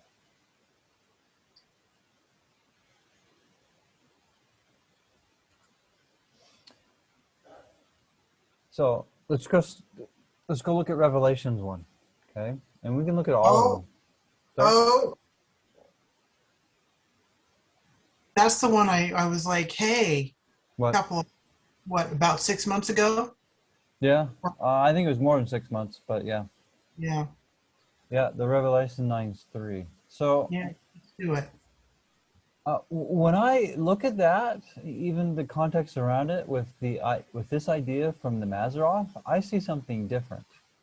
Okay, so we can go start at 1, and then I looked at some of these others that we can talk about after, if you want and have time, or we can do it another time. I'm fine with whatever. But anyways, and the 5th angel sounded, and I saw a star fall from heaven. Okay, what is the star that fell from heaven? Satan. Right. And to him was given the keys of the bottomless pit, hell. Right? And he opened the bottomless pit, and there arose smoke out of the pit. And I'm not quite sure exactly how to interpret all of this, but anyways, and the smoke of a great furnace, burning in hell, and there's people that say you don't burn in hell. They actually, I mean, they really try to make a good argument from the Bible, and I just, as a great burning furnace. In fact, I'm just going to sidetrack just a little bit, especially since Friday I just did Shavuot Pentecost. We can choose things to do. We can choose either life or death, and I believe, and I think the scriptures support this, that part of choosing life is worshiping Yahweh His way, and that includes the feasts. And part of the feasts is to cook meat and then eat it, roast it. And so either we can choose to burn someone else's flesh, or we can burn our flesh, if that makes some sense there. Anyways. Well, isn't the point of the burning to burn away the blood? I mean, No, I know that. so Okay. so it they drink. depends on which sacrifice, because on the part that you don't get to eat is burning of the fat, and the fat represents sin, and so on the part that you don't eat, that you give the Levites, that it's burning of the fat, and the fat represents the unclean thing. Because if you get into kosher stuff, it doesn't explicitly say it in the scriptures, so take this as a grain of salt, but I do believe it, that it is unkosher to eat the organs and the fat. And I think even science confirms this, in that science has shown that most diseases live in the fat of the animal and not the actual meat. And when you eat diseased portions of the food, you're more likely to get those diseases. So I know that the fat is, so especially the outer fat, if I understand it correctly, is where the body, so the body is very much like a clam or a mollusk, in Okay. that any poisons, toxins,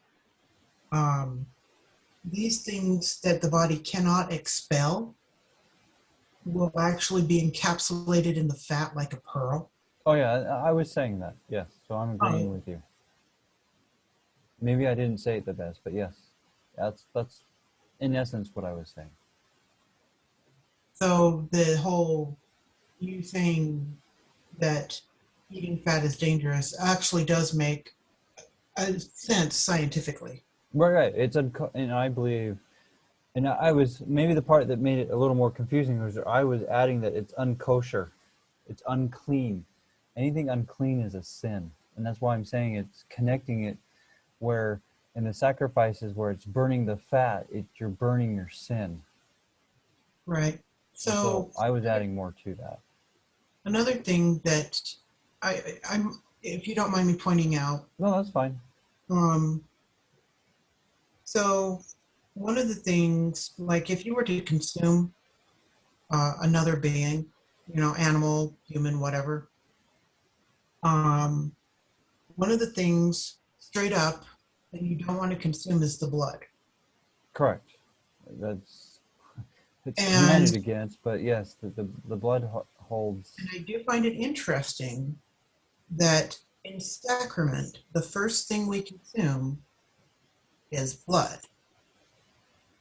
So No, I it's don't the look at we it, do the but we do bread first. you're right. We do You're right. bread. In fact, we just did it. You're We right. do bread and then blood.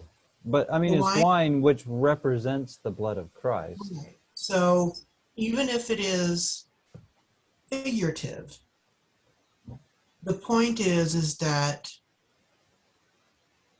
before Christ, all sacrifice, it was just you don't consume the blood of the sacrifice. But with Jesus consuming the sacrifice, you also are instructed to consume the blood. Where? I don't believe. Oh, you mean as in sacrament? It's Well, I mean, we're instructed to consume the so, blood, great blood, not animal so blood. so I know that the sacrament is a figurative Sure, sure. consumption of the sacrifice of the lamb, and Jesus is the sacrifice. Right. Um, but whether you're looking at it figuratively or literally, up until that point, it was forbidden to consume the blood because the blood belonged to God. Right, And but I don't believe sacrament was new with Christ's mortal ministry. I believe it so, was there before. no, it was not part of his mortal ministry, but it was done at the Passover before his crucifixion. Well, so I don't believe the Last Supper was Passover, but we can get into those details. But I do know a lot of people do believe it is. I do not. So it was the last meal that they had before Passover, right? Correct. Yeah. Yes. So, I mean, I'm not going to, not to argue, time, chronological detail. The point is that the last meal Jesus shared with his disciples. Well, he gave. And Share implies he had it. He didn't drink it. So he gave. he Anyways, presented it to people. To the yes. Um, and the point is that he was. I mean, when he's saying, eat of this is my flesh. Drink of this is my blood. yeah. Even if you take it on a figurative, symbolic level, the change in you may not consume this, do it, go consume it. That change is just what I'm pointing out. Well, so I see where you're getting at, but if Hebrews The Jews, it was common for them to have bread and wine together. Like Abraham did it with Melchizedek. Well, It's I'm not not saying. nothing new. I mean, What? a lot of Christian um, rites, like baptism, sacrament, you name it. A lot of They're the they're not new. Sacrament was done before, and so was baptism. I mean, if you right believe in the the Book of Mormon, it well, it what I completely shows baptism was before John the Baptist, and the Dead Sea Scrolls shows that also. It's not real clear in the Old Testament slash Tanakh, but it is in there also. And one thing I actually like from this series of Sting and the Scorpion, he doesn't actually come out and say it, but there are some of the episodes in this series that brings out how when animals go through water, they gain more strength. And to me, that really sounds like baptism, to be so honest. what I was going to say is that these things, these rites that Christians have, are evolved or outgrowth of actual Jewish and other religions of the area um, So rites. Jews do baptisms. They don't call it that by that word, but they They do them. And even when John the Baptist was doing it, they didn't ask him what you're doing. They asked him by what authority, because they knew what he was doing. right, They were wondering by whose authority. There's and some people will like try to construe it what's going on with John the Baptist and the Pharisees like it's something new. No, he didn't ask him what he was doing. He asked him by what authority, because the Pharisees and the Sadducees are all about you have to get your authority from some other man rather than God. right. But I mean, even Aaron, Moses' older brother, was told what, three, four, six, or seven times to go wash himself, to go bathe. Oh yeah, You know, the tons of tabernacle has that constantly. If basin I for all the priests to wash. Um, unless I'm wrong, it's my understanding that the the bathing for cleanliness to purify is is basically literally the the pre-Christian baptism. oh, uh, I I'd go further than that. The Jews actually baptize. They still do it. It's just not Oh talked yeah, about in the Christian religion because it would make it sound like it's not new and unique to them. Jews right, baptize right. by immersion. In fact, they even have this little joke. If you're holding an unclean thing and you're baptized at the same time, are you now clean? I mean, that little joke kind of really gets into some really deep theological questions for them. But just the fact that they have the joke shows that they actually do believe in baptism. It's just not Right, talked about. right. They have it. And I It's mean, just it's they not attach. real common knowledge except with the Jews and anyways. It's, I mean, they don't attach. They don't attach the gravity of certain things like being a sign of being saved or something, or being a sign of, I mean, it's for them. I think well, they're a lot closer to the true meaning. They're sure, under. sure. In fact, here, if so, just to go on more sidetracks, let me show you on a post that I'm need to finish a little bit because it deals with this subject. The Book of Mormon. Okay, I'll try to point. Okay, okay. Do we need to Um, close down? no, I just need to be more quiet. Okay. So, let me find this. Oh, here we go. Sometimes I talk too loud. Um, So the Book of Mormon teaches that baptism is a witness of a covenant, not the covenant itself. And so, I mean, this is my favorite verse that teaches it. It's probably because it's the first one I saw it in, but it's in other places. But Mosiah 18:10, you know, Mosiah 18's a lot about baptism and things that you need to do with it, the covenant before it. But now I say unto you, if this be the desire of your hearts, what have you against being baptized in the name of the Lord as a witness,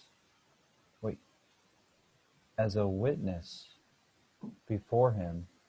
And a witness, you can only witness of something you've already done, right?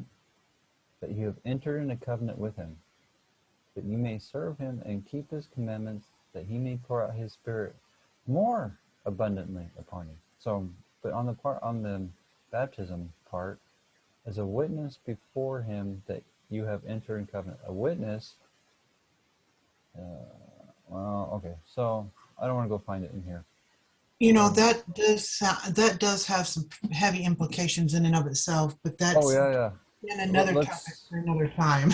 Okay, because we could go look at the definition of witness. It's, you can't witness to something that you didn't already do. Anyways. Now that we've had this tangent, let's get back to the scorpion, the heel here. Okay, all right, yeah. So let's go back to Revelations. We always get on tangents, but that's fine because we're helping each other, right? Well, I mean, how often do we get to discuss these incredible things that just kind of? Well, you don't get it at church. I'll tell you that. What? You won't get it at church. It's not any that I've gone to. Right? Because they all that I've gone to is they have these prepared lessons, and they don't really. They may entertain a simple question here and there, but they're more concerned about finishing their lesson than helping people with questions, which I find wrong. And this is a big deal to me. Well, I think it really depends on the teacher too.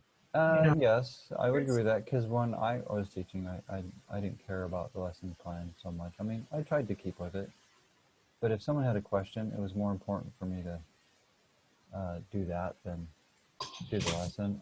If you're there to help people, but you don't care about their questions and helping them, are you really there to help them? Well, the whole point of church is to edify each other.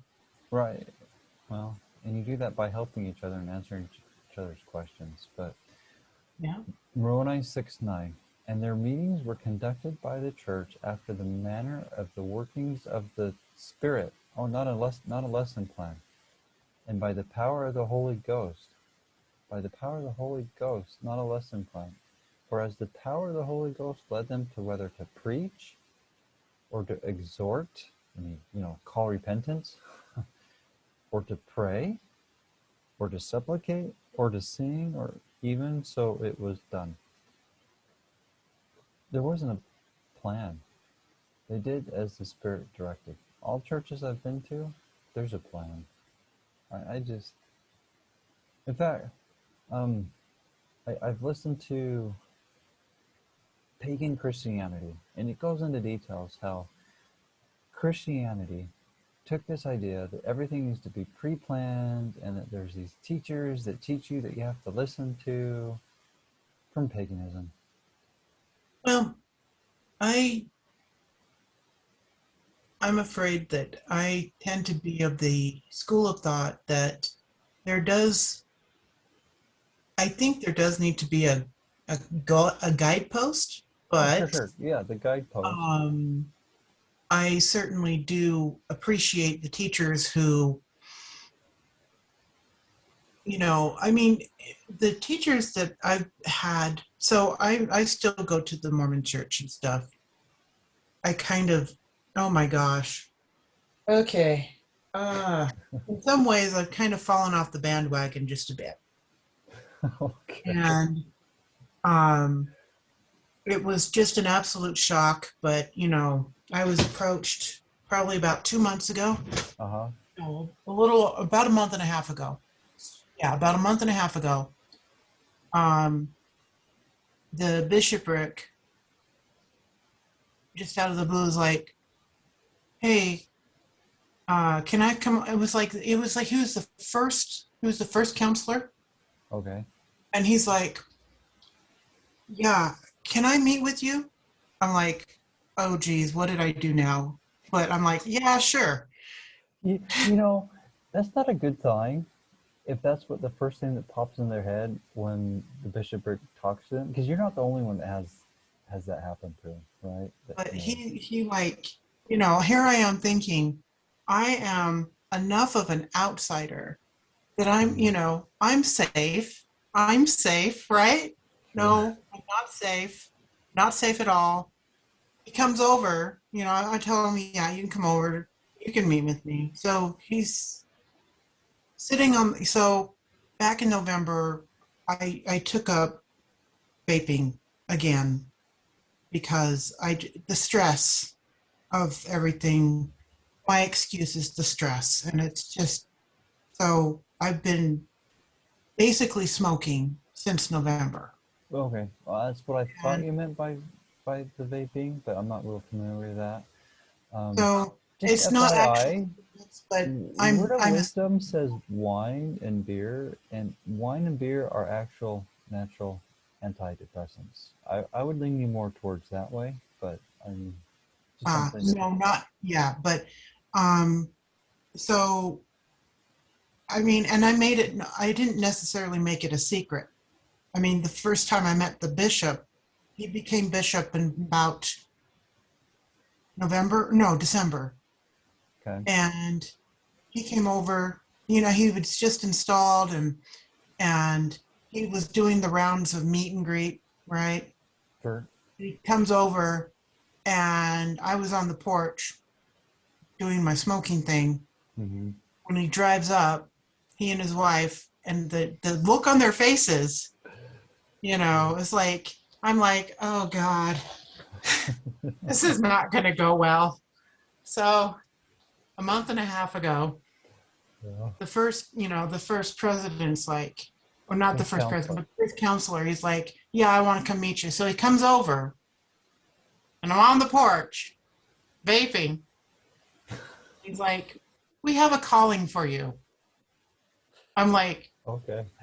I have this look on my face like, what? And he's like, yeah, we want you to like be the librarian. I'm like, what? That's an I'm easy like, job. I mean, I have hardly walked into that church since COVID started. I haven't watched any of the meetings that they broadcasted. Yeah, and I mean, I was as Jack Mormon as possible. Sure, you might be Jack. I'm an extra wet Mormon.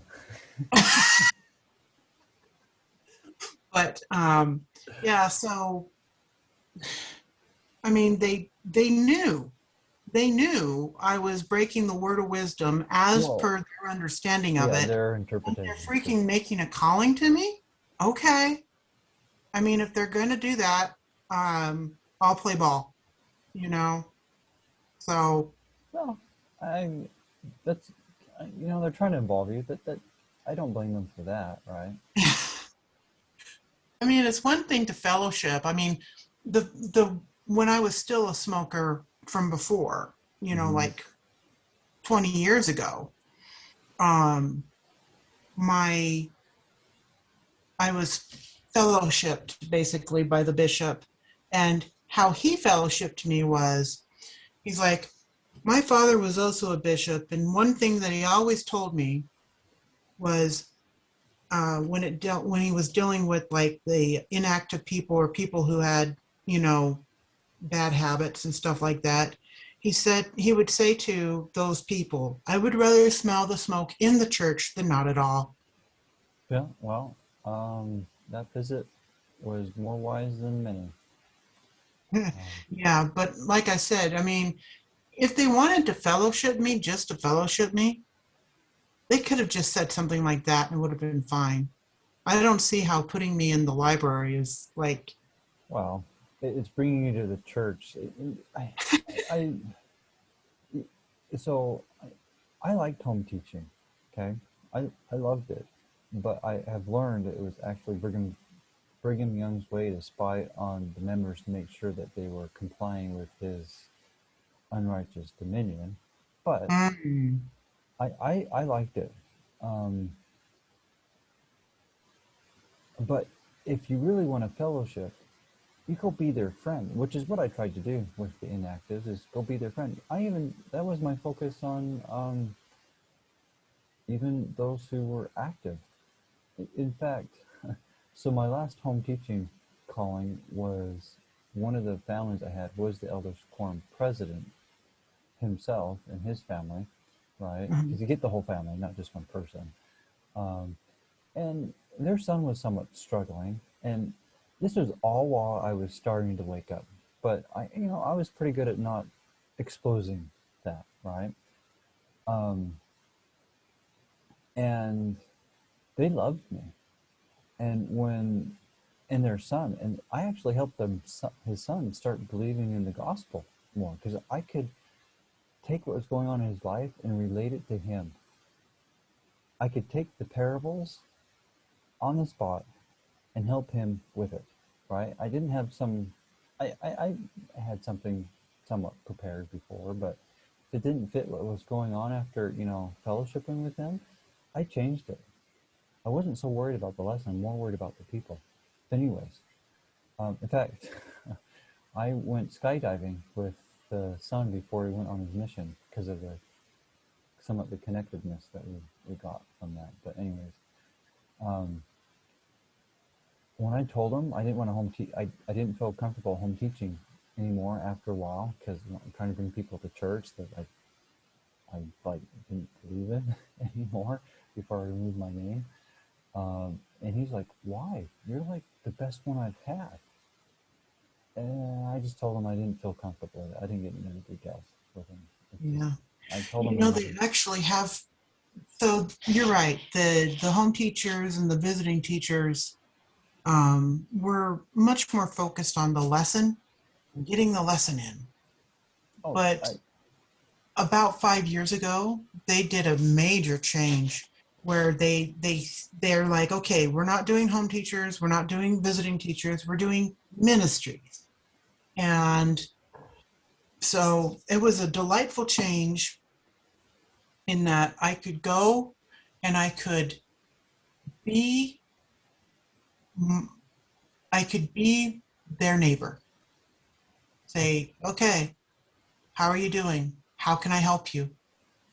That was the emphasis that they changed it to, was to be a good neighbor, to be a good, to be a friend, to, sure. the Well, fellowshipping was, actually to seek to fulfill their needs, not just give them some sort of lip service to get them into church. sure. Right. And that's one change that I really appreciated. Did they actually implement it well then?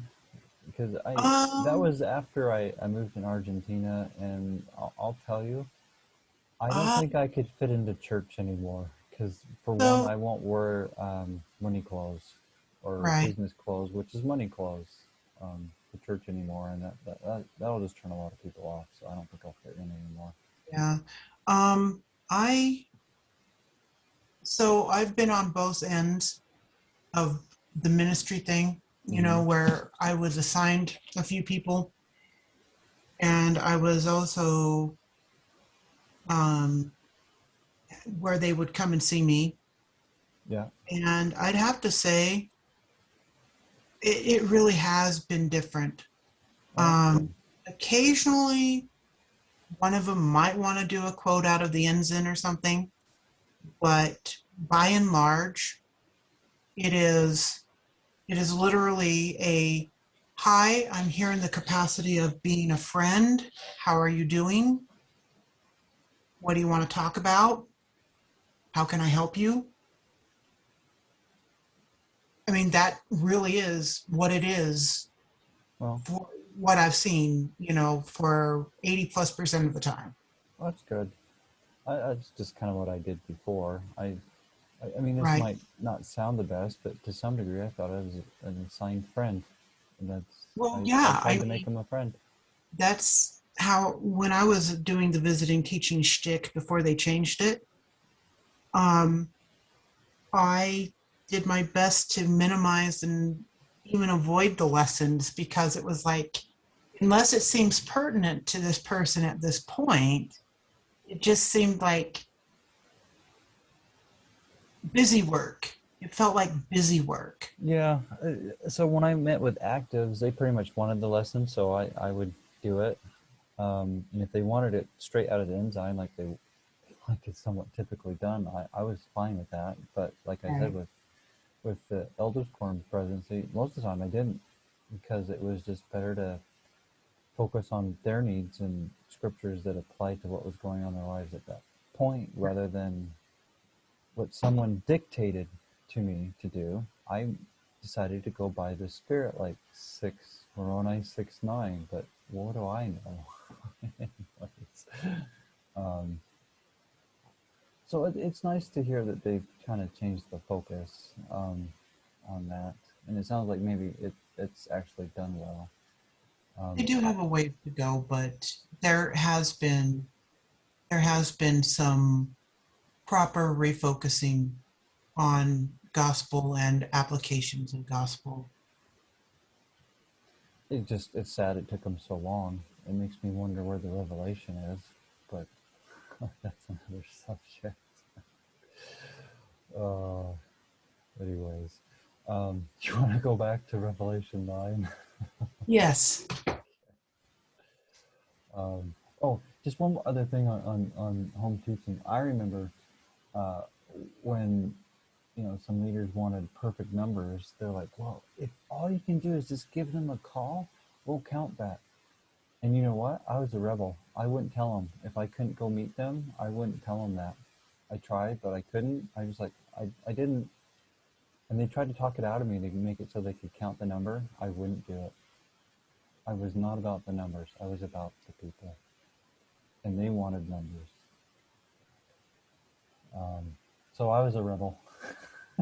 There's a lot of, even though, even, you know, I, I do go to church. Before Corona, I was doing the church thing on a relatively regular basis. And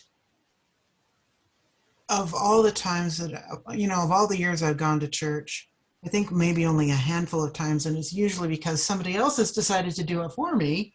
Um, I never mark myself on the rolls ever. Oh, It's like, you know what? It's not your business. I understand why they're doing it, but it's for I money. don't think I'm there because I feel, I feel like the spirit has told me I need to be there. Sure.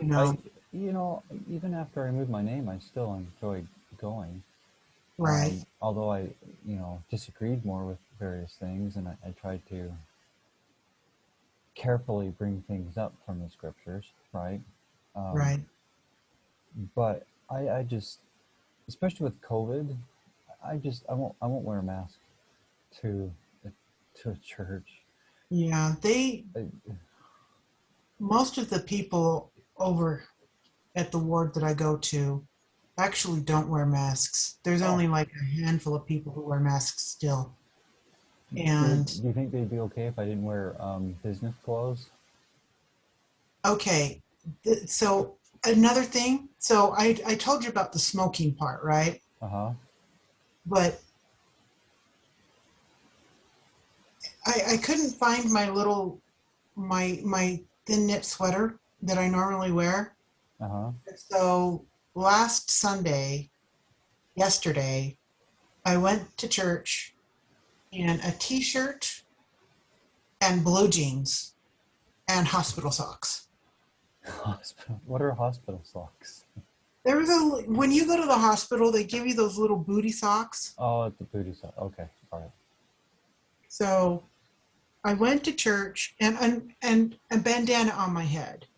I think I've gotten worse looks for going with the skull print bandana, but I've gone to church with a skull print bandana, feather print bandana, a few other random paisley patterns. I wear t-shirts with eagles on it or dragons on it, or just I've never worn my Artemis shirt, but one second.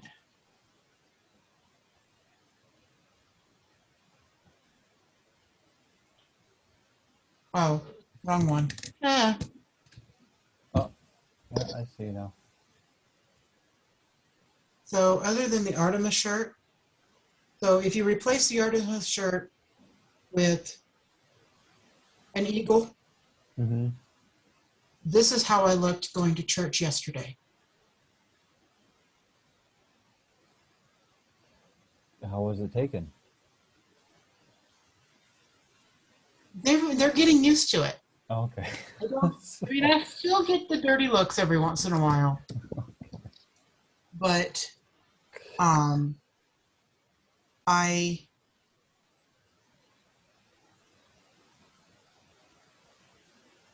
still get the looks of, oh, you foul thing that has dirtied my holy sanctuary, every once in a while. But for the most part, yeah, you know what that reminds me of? Alma 31. you'll have to bring that up in a minute, but Okay. for the most part, they are kind, they are friendly. They'll say hi to me, they'll wave, they'll smile. They have basically mostly accepted me for what I present. And the dirty looks that I get tend to come from the new ward members who are just coming in and have to get used to it. Okay, well, at least they get the older ones get used to it. But I mean, the Relief Society presidency treats me pretty decently. They're kind. The bishopric is kind to me.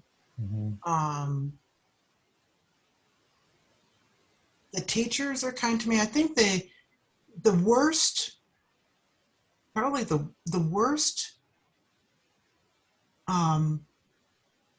interaction I've had was the day that I was confirmed into my calling. There was another gal who was actually from, I think she was like from one of the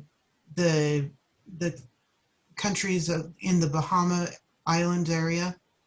Okay. And so the thing is that the first counselor is married to a Black woman, okay? And the gal from the Bahamas area, also Black. So as I was coming into the church, I see the first counselor's wife, who I was actually trying to get a hold of from before to go to lunch with, because we're kind of friends, Okay. And I saw her and the Bahama woman and her daughter all walking in, and they're all Black, and they're the only Black ones in the ward. I live in vanilla land here, and No chocolate, huh? chocolate people walking in at the same time I thought they were all related. And I asked, April, are these your relatives? And the Bahama woman absolutely got offended. How dare I? Apparently, I can't differentiate Black people, and therefore,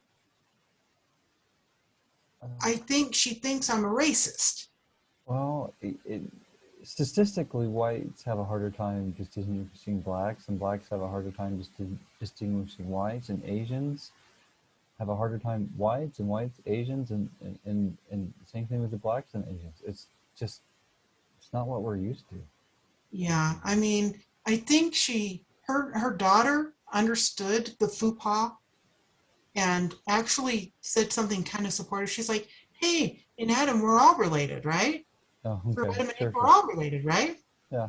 And I was like, yeah, I'm cool with her. But I think I think her mom was also, I mean, not just the FUPA that I did with her, but it was the fact that I was dressed the way I was dressed.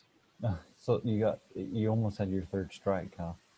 You got two strikes. Oh, I definitely got it I definitely felt like I was getting it to the fourth degree from her, but I mean,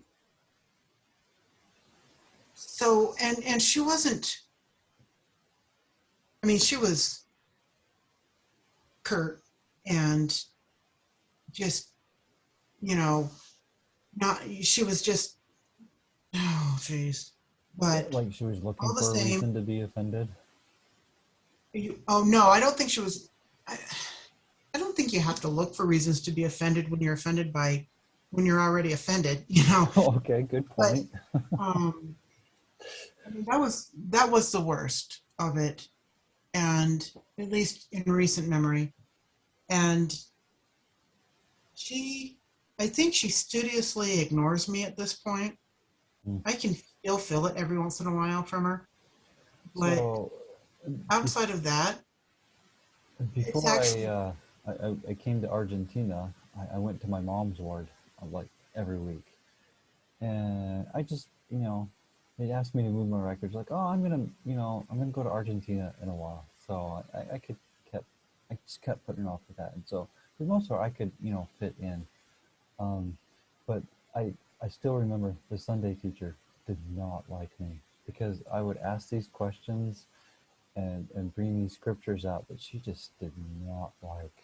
Um, and oh, I remember one time they asked me to pray, mhm, and I prayed how Joseph Smith taught, with the arms up. And mhm. so I went in front of the class and prayed like this, and I got a lot of strange looks. They never asked me to pray. I, I, but people actually started warming up to me and what I was saying and teaching and bringing out from the scriptures, but it took them a while, right? Because I was teaching something strange. But they did actually start warming up to me. Um, Right.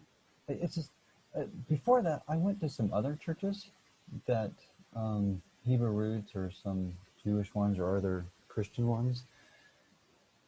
The problem is, they, it seems like everybody else, at least this is where I was, at this time, Tooele, which is right next door to Salt Lake, right? Where I grew up in Salt Lake, but my mom moved to Tooele later. But anyways, um, they have to rag on Joseph Smith. It's like it's part of their lesson plan, and I won't keep my mouth shut. I won't bring it up, but if they do, I won't keep my mouth shut. And then they say I'm welcomed after that, but no, I'm not. There's a Yeah. different spirit that they have with me after I open my mouth to defend. I mean, it sometimes when people like do that kind of stuff, I mean, when they curse my foundation but praise my structure, it's it feels like they go out into, they go out into the garden, they cut off a flower, and they bring it in, and then they wonder why it dies. Yeah, that's a good analogy. Yeah. Yeah. Um, I, I don't know what I'll do when I get back to the States. Because I want to fellowship with fellow believers, but right now I don't feel comfortable wearing money clothes to church because that's mixing God and mammon together. And so I may try once or twice to go to elders. No. Don't even try. If you know that it's not for you, don't. Oh no, I'm fine with the war. It's just I won't wear the clothes. It has been, what, 6 years? About about five, at least 5 years since I have ever worn any garments. And at that point, I've only ever worn them twice.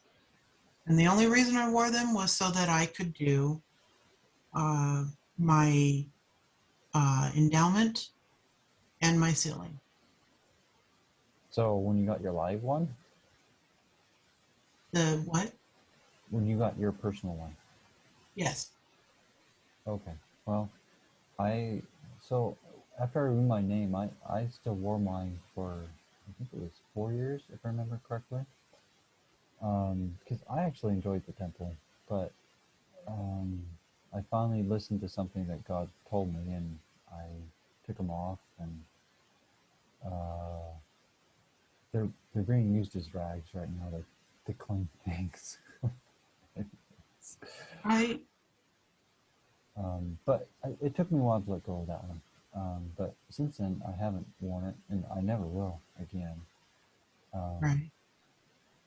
Um, right now it's winter where I'm at, the opposite seasons, and so I have what do they call it now? I don't remember. But I just have an undershirt. That's what it is. I have an undershirt just for the warmth issue. Um, but in the summer, I don't wear anything like that. Is there any way that you can get yourself a little louder, maybe move the mic towards your mouth a little bit more or something? Yeah, sorry. I'm just trying to be careful so that way I don't wake up my wife.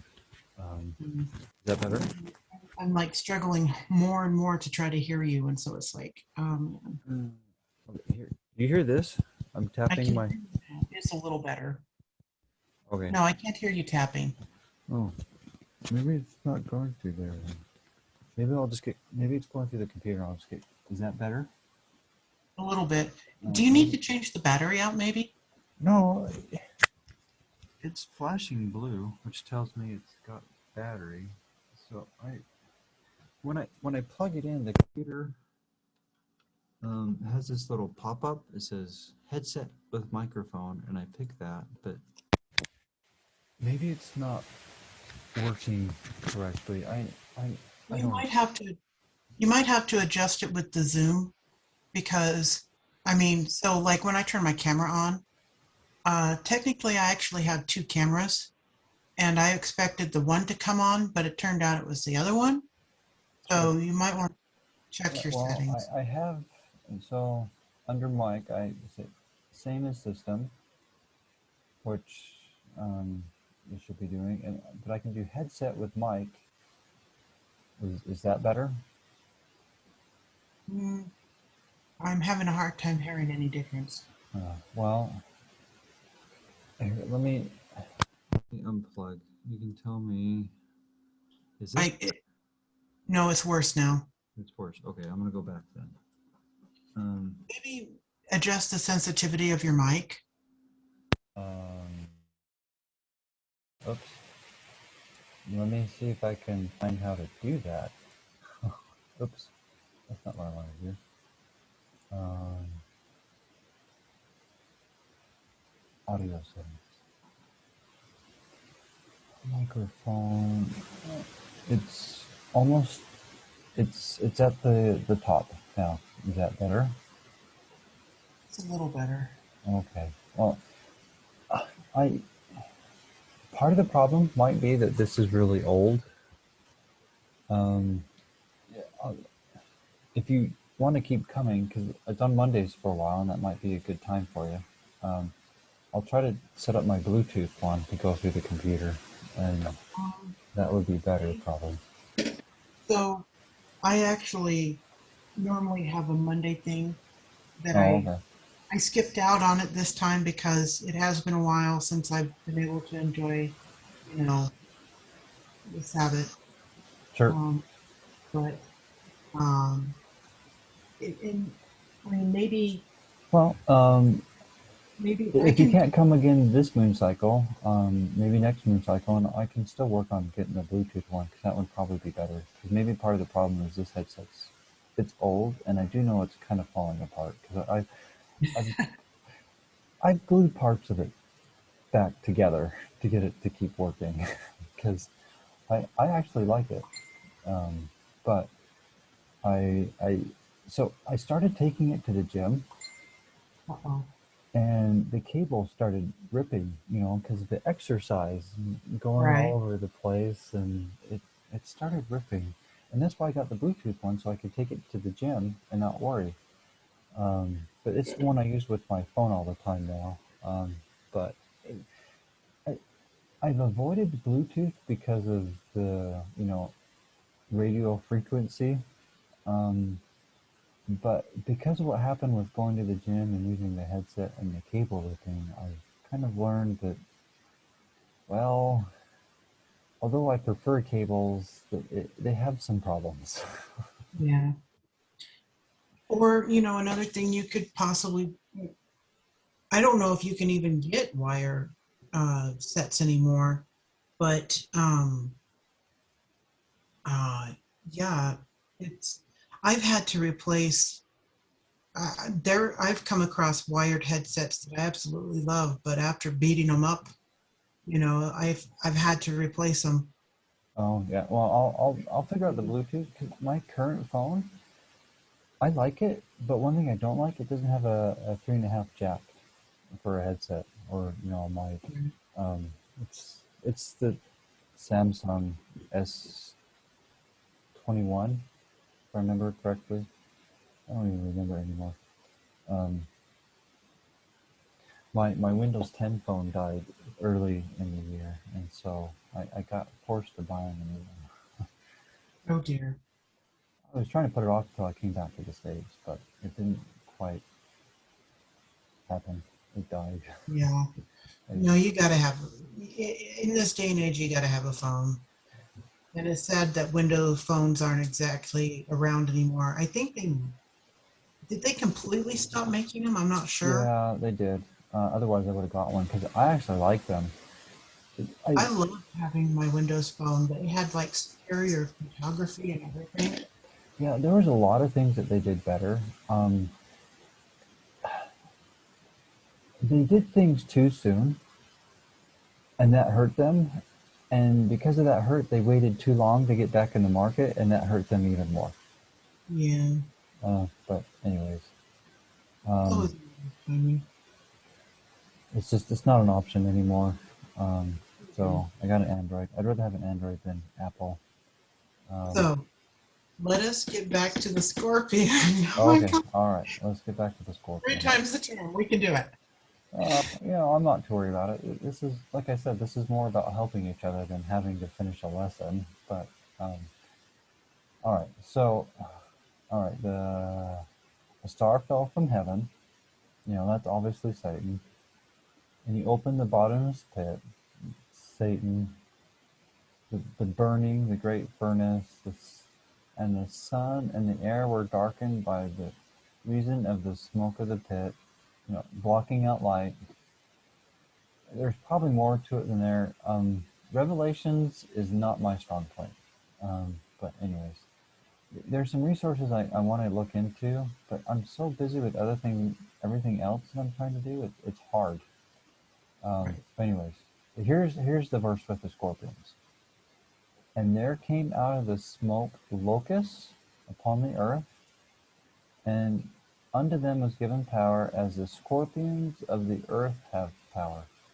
So I with the context just before that, it really makes me sound like scorpions deal with Satan and devils. Especially, what really got me started thinking about that was after watching that series with Nazareth, the constellations,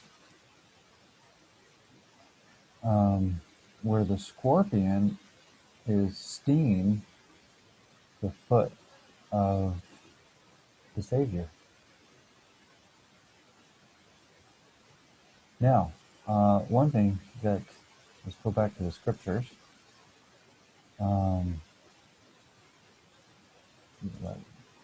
Screen. Let's go look at some of the other verses that they have here.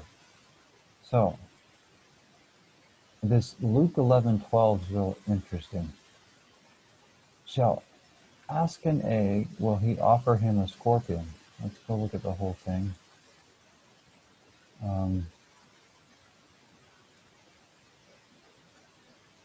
Okay. So, from the Lord's Prayer, discuss casting out devils. He claims himself as greater than Jonah and Solomon. He groups the Pharisees and says the blood of all the prophets may be required of their generation. That's, talk about that video about being kind of crazy, right? A guy calling him Lord. To go tell the current religious leaders all the blood of the saints, of the prophets before are at your hands. That's pretty bold. So I want to say something really quick here. Sure. It is. So this is just me and my paralleling here. Okay. But, or if he shall ask an egg, will he offer him a scorpion? Okay. So here's the crazy thing, okay?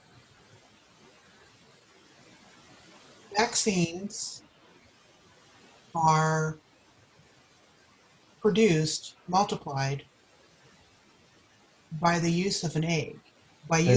Say that one more time. Oh, vaccines. Oh, okay. Vaccines are produced by using chicken egg to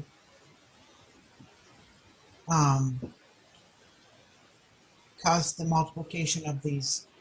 Sure. I'm the vaccine cells.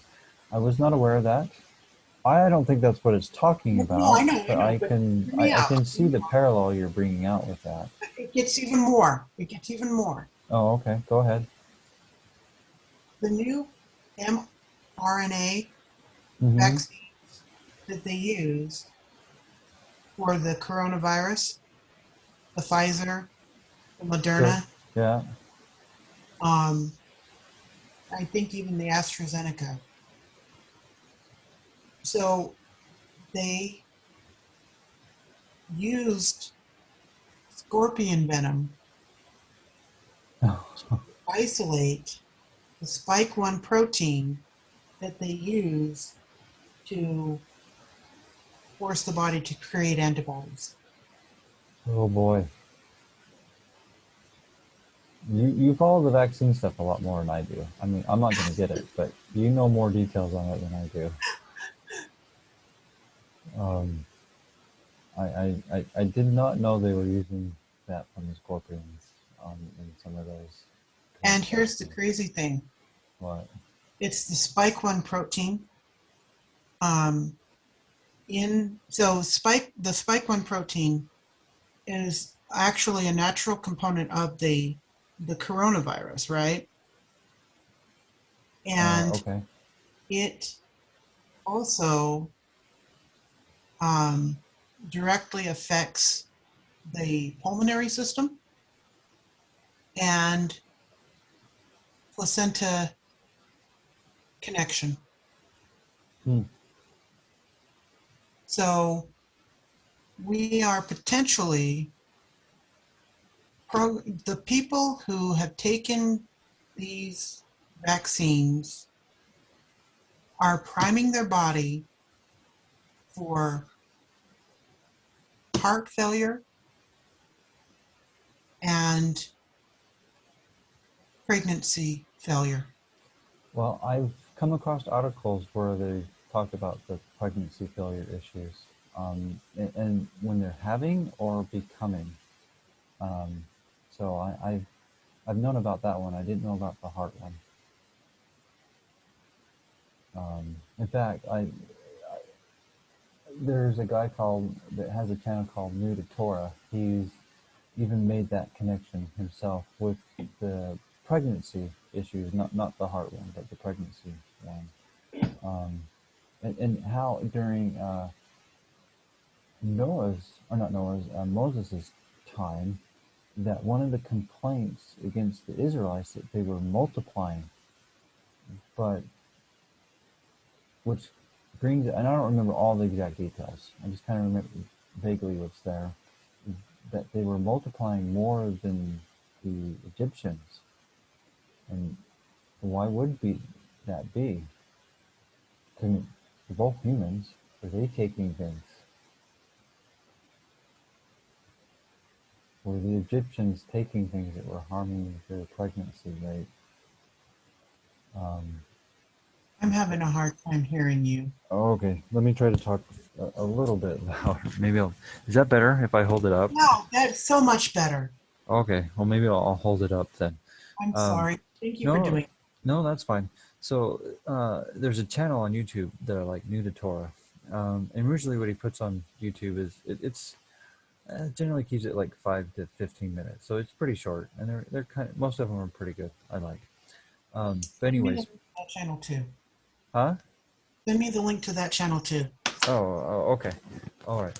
But anyways, one of the videos he was bringing out this connection between the problem that the vaccines are causing with pregnancies to during Moses's day, when he was born, that the Egyptians were complaining that the Israelites were multiplying like insects.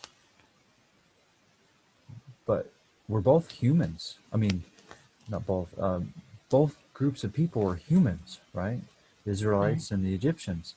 Why weren't the Egyptians multiplying?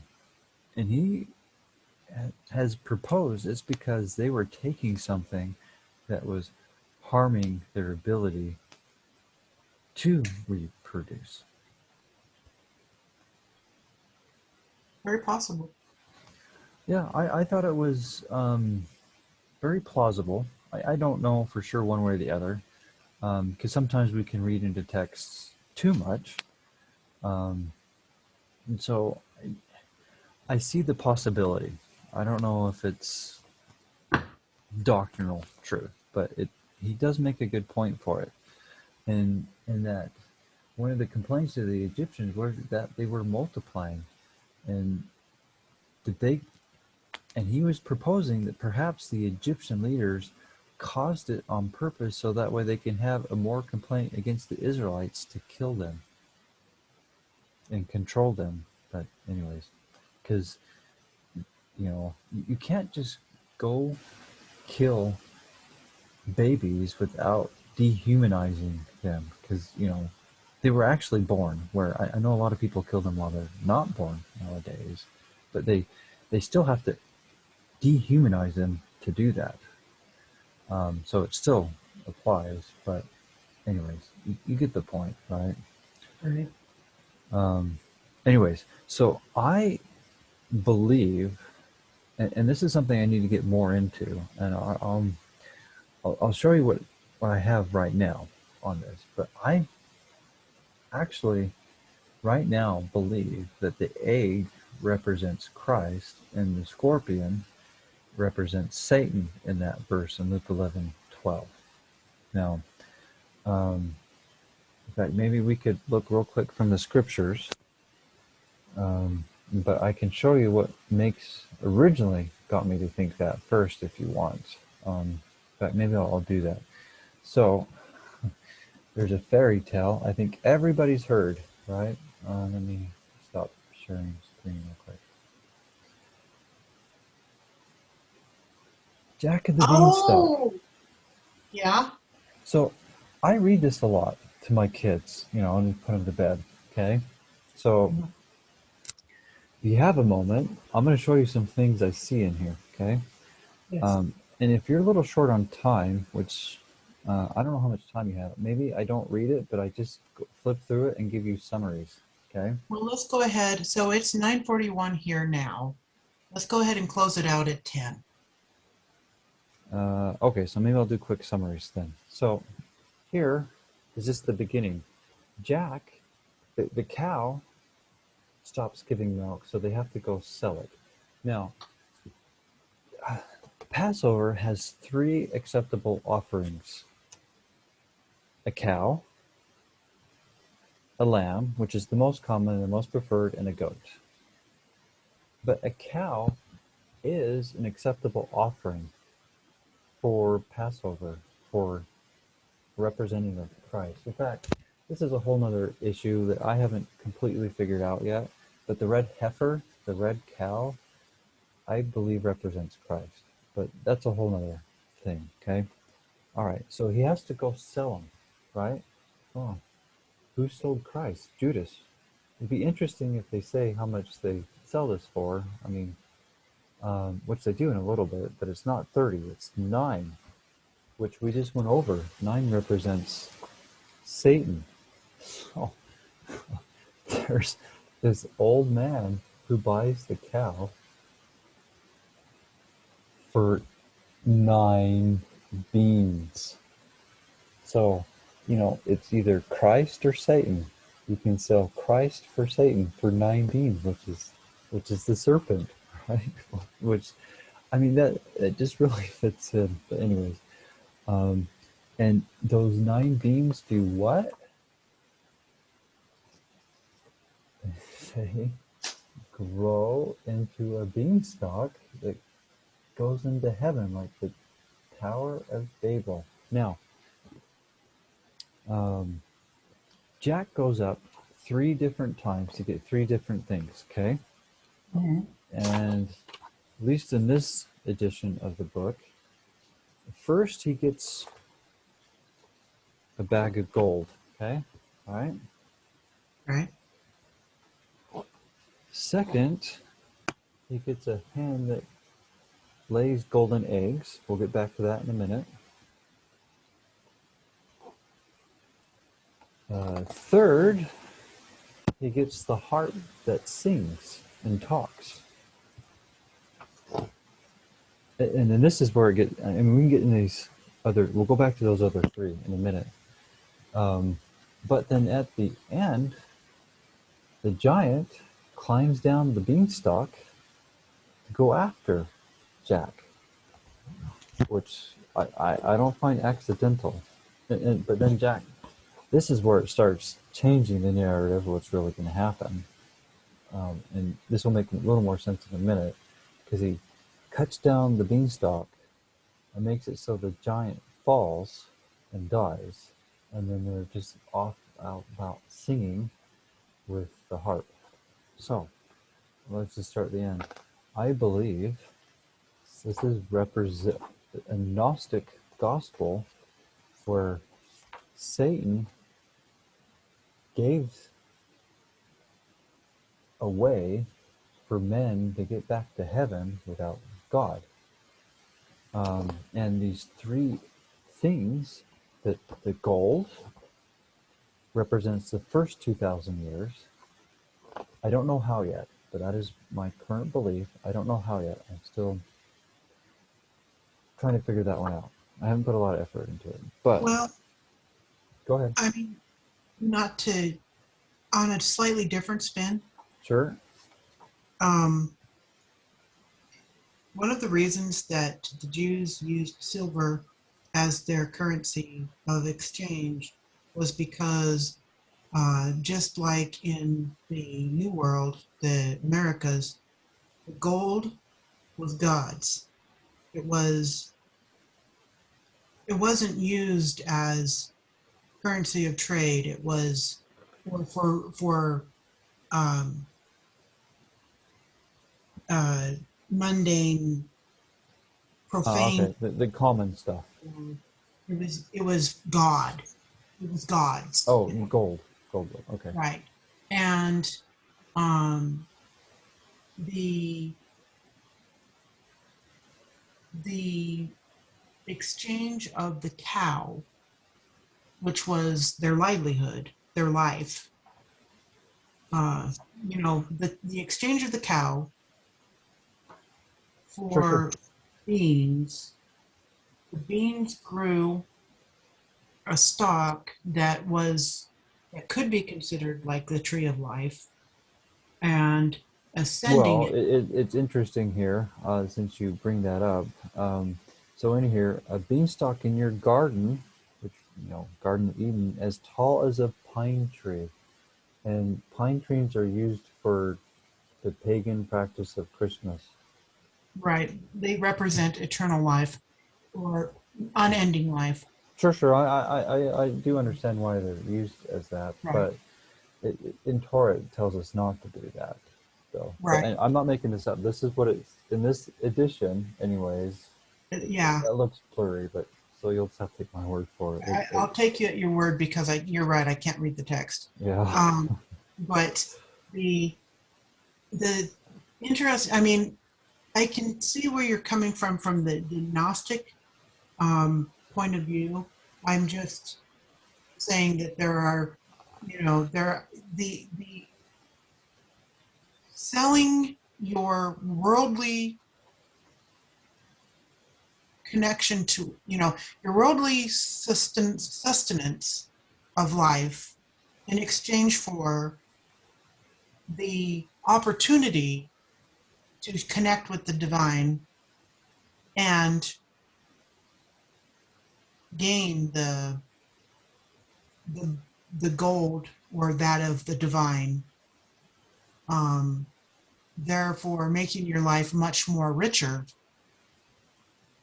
I hear what you're saying, because I mean, Christ tells us we are to give up everything to meet Him if required, right? So what you're saying is true, and I'm not doubting that. But it's all the little, to me, the little details shows me something a little slight different, where it's just enough to fly under the radar. The 9 beans. Why 9? Well, I mean, if 9 is the symbol of, or is the numerical equivalence of Satan, symbolically wise, what is 3? What is that the symbolic of? 3, Godhead, or perfection from God. Right. And you've heard of the saying, there is such a thing as too much of a good thing. Sure. Yeah. Too much of a good thing is bad. Yeah. So, Oh, interesting that with that in mind, 3 threes is 9, right? yes. In And 3, fourth and that's just times, like the whoa, whoa, whoa. In Hebrew, there's like 3 times is complete or fully, and so doing too much 3 times gives you the 9. So that's an interesting connection. Anyways. have you ever heard the Jewish joke? God came to, let's say, so God came to the Babylonians and said, I've got some commandments for you. Babylonians said no. God came to the Canaanites, said, I have some commandments for you. They said, no. God came to Moses and said, I have some commandments for you. Moses said, how much? God said, free. Moses said, I'll take over 600 of them. I haven't heard that one, as in that they're cheap, right? Well, the point is that, I mean, ultimately, we have one commandment, maybe 2. Well, Jesus summarized it down to 2, But, but he didn't say that we didn't have the others. He said all of them well, are based right. upon these 2. So when you're talking about universally, we have 2 commandments. Love God with all your heart, mind, might, and strength. Yeah. Love your neighbor as yourself. Those are the 2 commandments, right? I mean, those are That's what pretty all the others are based off of. I'm being picky how I'm what saying it's it. supposed to be. But, the, you know, and maybe you could say we have 10 commandments, I mean, the classic 10 commandments. Well, the Jews have 614, I believe, Well, the commandments. number is 613, but that's an Orthodox false Okay. tradition. Okay. But just so you're aware, but anyways, that is what the Orthodox say. It's 613. Okay, but even with just that on the books, they have, I mean, every religion that has a list of commandments, a bullet point of commandments, have added a, like subnote, addendum. Oh, You know, their oral law probably has millions of laws, to be honest. and by the time you get done with it, they have so many hedges and buffers Yeah. to keep so many Mm-hmm. they have so many of these, this is how you should not break the law, and this is how you should not break the law, and all these stupid little things. By the time you're The all done with oral law tells you what shoe you should put on first when you wake up in the morning. yeah. So the whole thing of building barriers to the law, they're like, okay, these commandments are sacrosanct and we can never break them, and to make sure that we never break them, we're going to have all these barriers and buffers to keep us safe. And it's like they tie you down with the damn flaxen cords until you literally cannot move. Well, yeah, and then I will add to that. Christ even on top of that said their false traditions made them break the real written laws also. Right. And I got on so much of a tangent, I forgot what I was tangenting about. I'm sorry. No, that's fine. I'm not worried about it. Well, so what I'm somewhat bringing out that connects more what we're... Oh, I remember what it was. Okay, go ahead. The whole point was, if 3 is the number of perfection, 9 being perfection compounded, it reminds me of all these buffers that you cannot break in order to not break that one commandment. I could see that because they're adding to the law, Right. which Satan inspired them to do, which 9 represents. So I see no problem with that. So with a little bit of time left, let me get back to this, if that's okay. So I see in here, the one that I can see really clearly is the last 2,000 years after Christ's birth, death, and resurrection is the harp, because they're singing the gospel to people, right? In fact, one thing I've learned from watching that Nazareth series that we kind of looked at just like real briefly for the picture, right? Mm-hmm. Is that Gemini was originally a man and a woman, like Adam and Eve, not 2 twin boys. Sorry. No, that's fine. So let me see if I can. Let's see if I can find a picture real quick. Hold on. I don't know if I will, but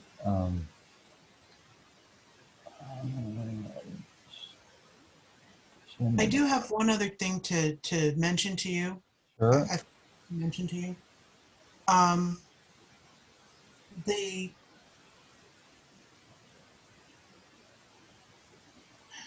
The concept, prayers should be sung. Sorry, say that one more time. Prayers should be sung. You should sing your prayers. Okay. Maybe look into it. Tell me what you think. Okay, send me a link and I'll look into it. I don't have a link. I'm sorry. Oh, okay. It's a concept that just kind of popped into my head while we were talking about Jack and the Beanstalk. Okay. All right. Anyway, Okay. So, wait.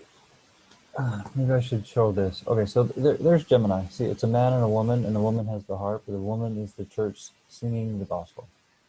Okay. Um, so here, let me show another thing. So I'm working on another post. Um, actually, it's one that it's basically showing how the Brighamite temples are contradicting the scriptures. Okay. Um, and one of the issues in there is the GST, um, which deals with the creation prophecy. The creation account, those 7 days are actually prophecy. Okay. Um, let's just focus on that part. But day 4, at the end of day 4, and this even gets into Shavuot and Pentecost, because a lot of people think it's in the third moon. It's actually in the fourth moon because there's 2 counts, and it's at the end of the fourth. Okay? And so my main point is the second 2,000-year period, Christ comes. And we can look through this whole creation prophecy if you want, and the rest of this stuff. But I don't think you have too much more time, so I want to focus on this. oh, there's one more thing that I'd like to mention really quick. Sure, go ahead. When you went to this website and you were talking about the creation room and you scroll past the picture of Venus Yeah, it's, at the top of the page, there's 2 pictures, one of Venus and one of the, there's a statue in the creation room of the LDS temple. yeah, do you want to go look Uh, at those real quick? uh, we can if you like. I was just going to tell you that statue, so they're currently doing a restoration Yeah, of the LDS temple in Salt Lake City. yeah. Oh, they're And doing, I know they're doing a couple of them. I know Salt Lake and Magpie. so Salt Lake Temple is the only one that actually has that statue. Right. Uh, And they are removing it. I'm not surprised. They're, I'm sure they're trying to hide that it used to be there. Um, Well, they actually have a diorama. Well, they last I saw it. I mean, this was just a couple of years ago when I went mhm. up for the lights over on Temple Square. Um, they have a diorama of the temple that shows a miniature of the creation room, and it actually has the statue in the diorama at the time that I saw it just a couple of years ago. But um, the that statue is going to be removed this year during the restoration. Well, I'm not too surprised. In fact, um, it. Let me go back to sharing. Um,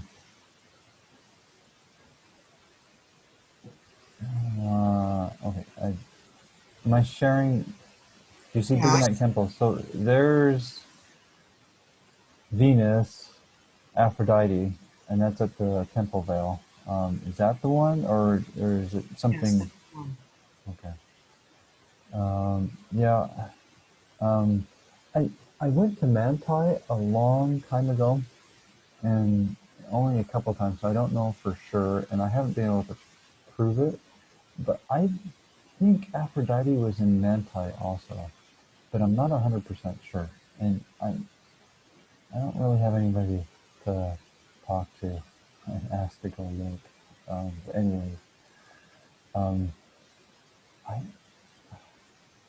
but yeah, to me, and I get into this post, it just shows that it's all about sex. That's what Aphrodite is about, is sex. Um, anyways, But back to the main point. I'm trying to. I was bringing out that Christ came at the end of the fourth millennium, the second testing period. So I see that there's three testing periods.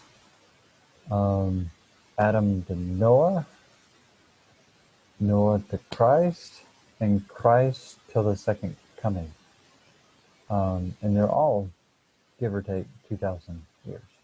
Um, and I see those three periods in these three items that Jack brought down from heaven. I see it in the harp for the last part, going out and preaching the gospel after Christ's resurrection. I see it in the egg, which is, I believe, is Christ, which I need to do some more research on, but that is what I currently believe. And I believe the money bag has to do with the first 2,000 years. I don't know how yet, but I do believe it does represent that. I'm just not sure how yet. But the rest of the story that goes along with it, I think, fits into that Gnostic idea that I presented there. But anyways, also, did you ever see My Pet Goat 2? I have never seen My Pet Goat. No. Well, actually, I've never seen number 1 either. So no, I've never seen either of them. In fact, I've never heard of it until you mentioned it. Oh, you should go watch it. Let's see. Let me share my screen. But there's a part in it where there's a snake wrapped around an egg. And currently, I think that's Satan watching and trying to destroy Christ.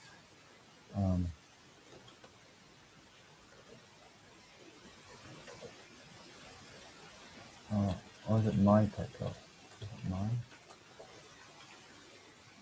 It's been a while. Oh, I spelled mine wrong.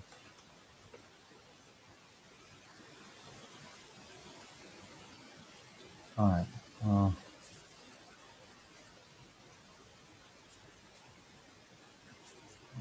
Skip. Oh, come on.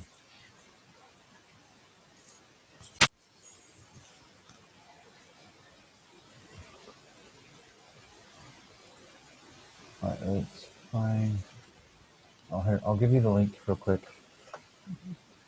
If you want to watch it, if you really want to get into it, there's some people that have some interesting commentaries on a lot of parts on it. And I think they bring out some good points. But I just want to look at this one. There's Bush and Obama in it. There's a My Pet Goat 3 too. Anyways. And it has Trump in it. Hey, could you do me a favor? And all the stuff that you put in the chat, would you, on the Zoom chat, would you copy over to Facebook Sure, I'll do that. so that I can make sure that I have it even after the Zoom meeting is closed? Sure.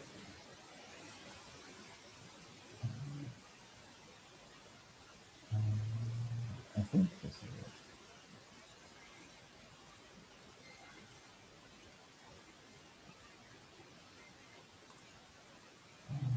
it. Ha, he looks like me in the morning. Oh. That wasn't quite the spot I was looking for. It's been a while since I haven't had a chance to.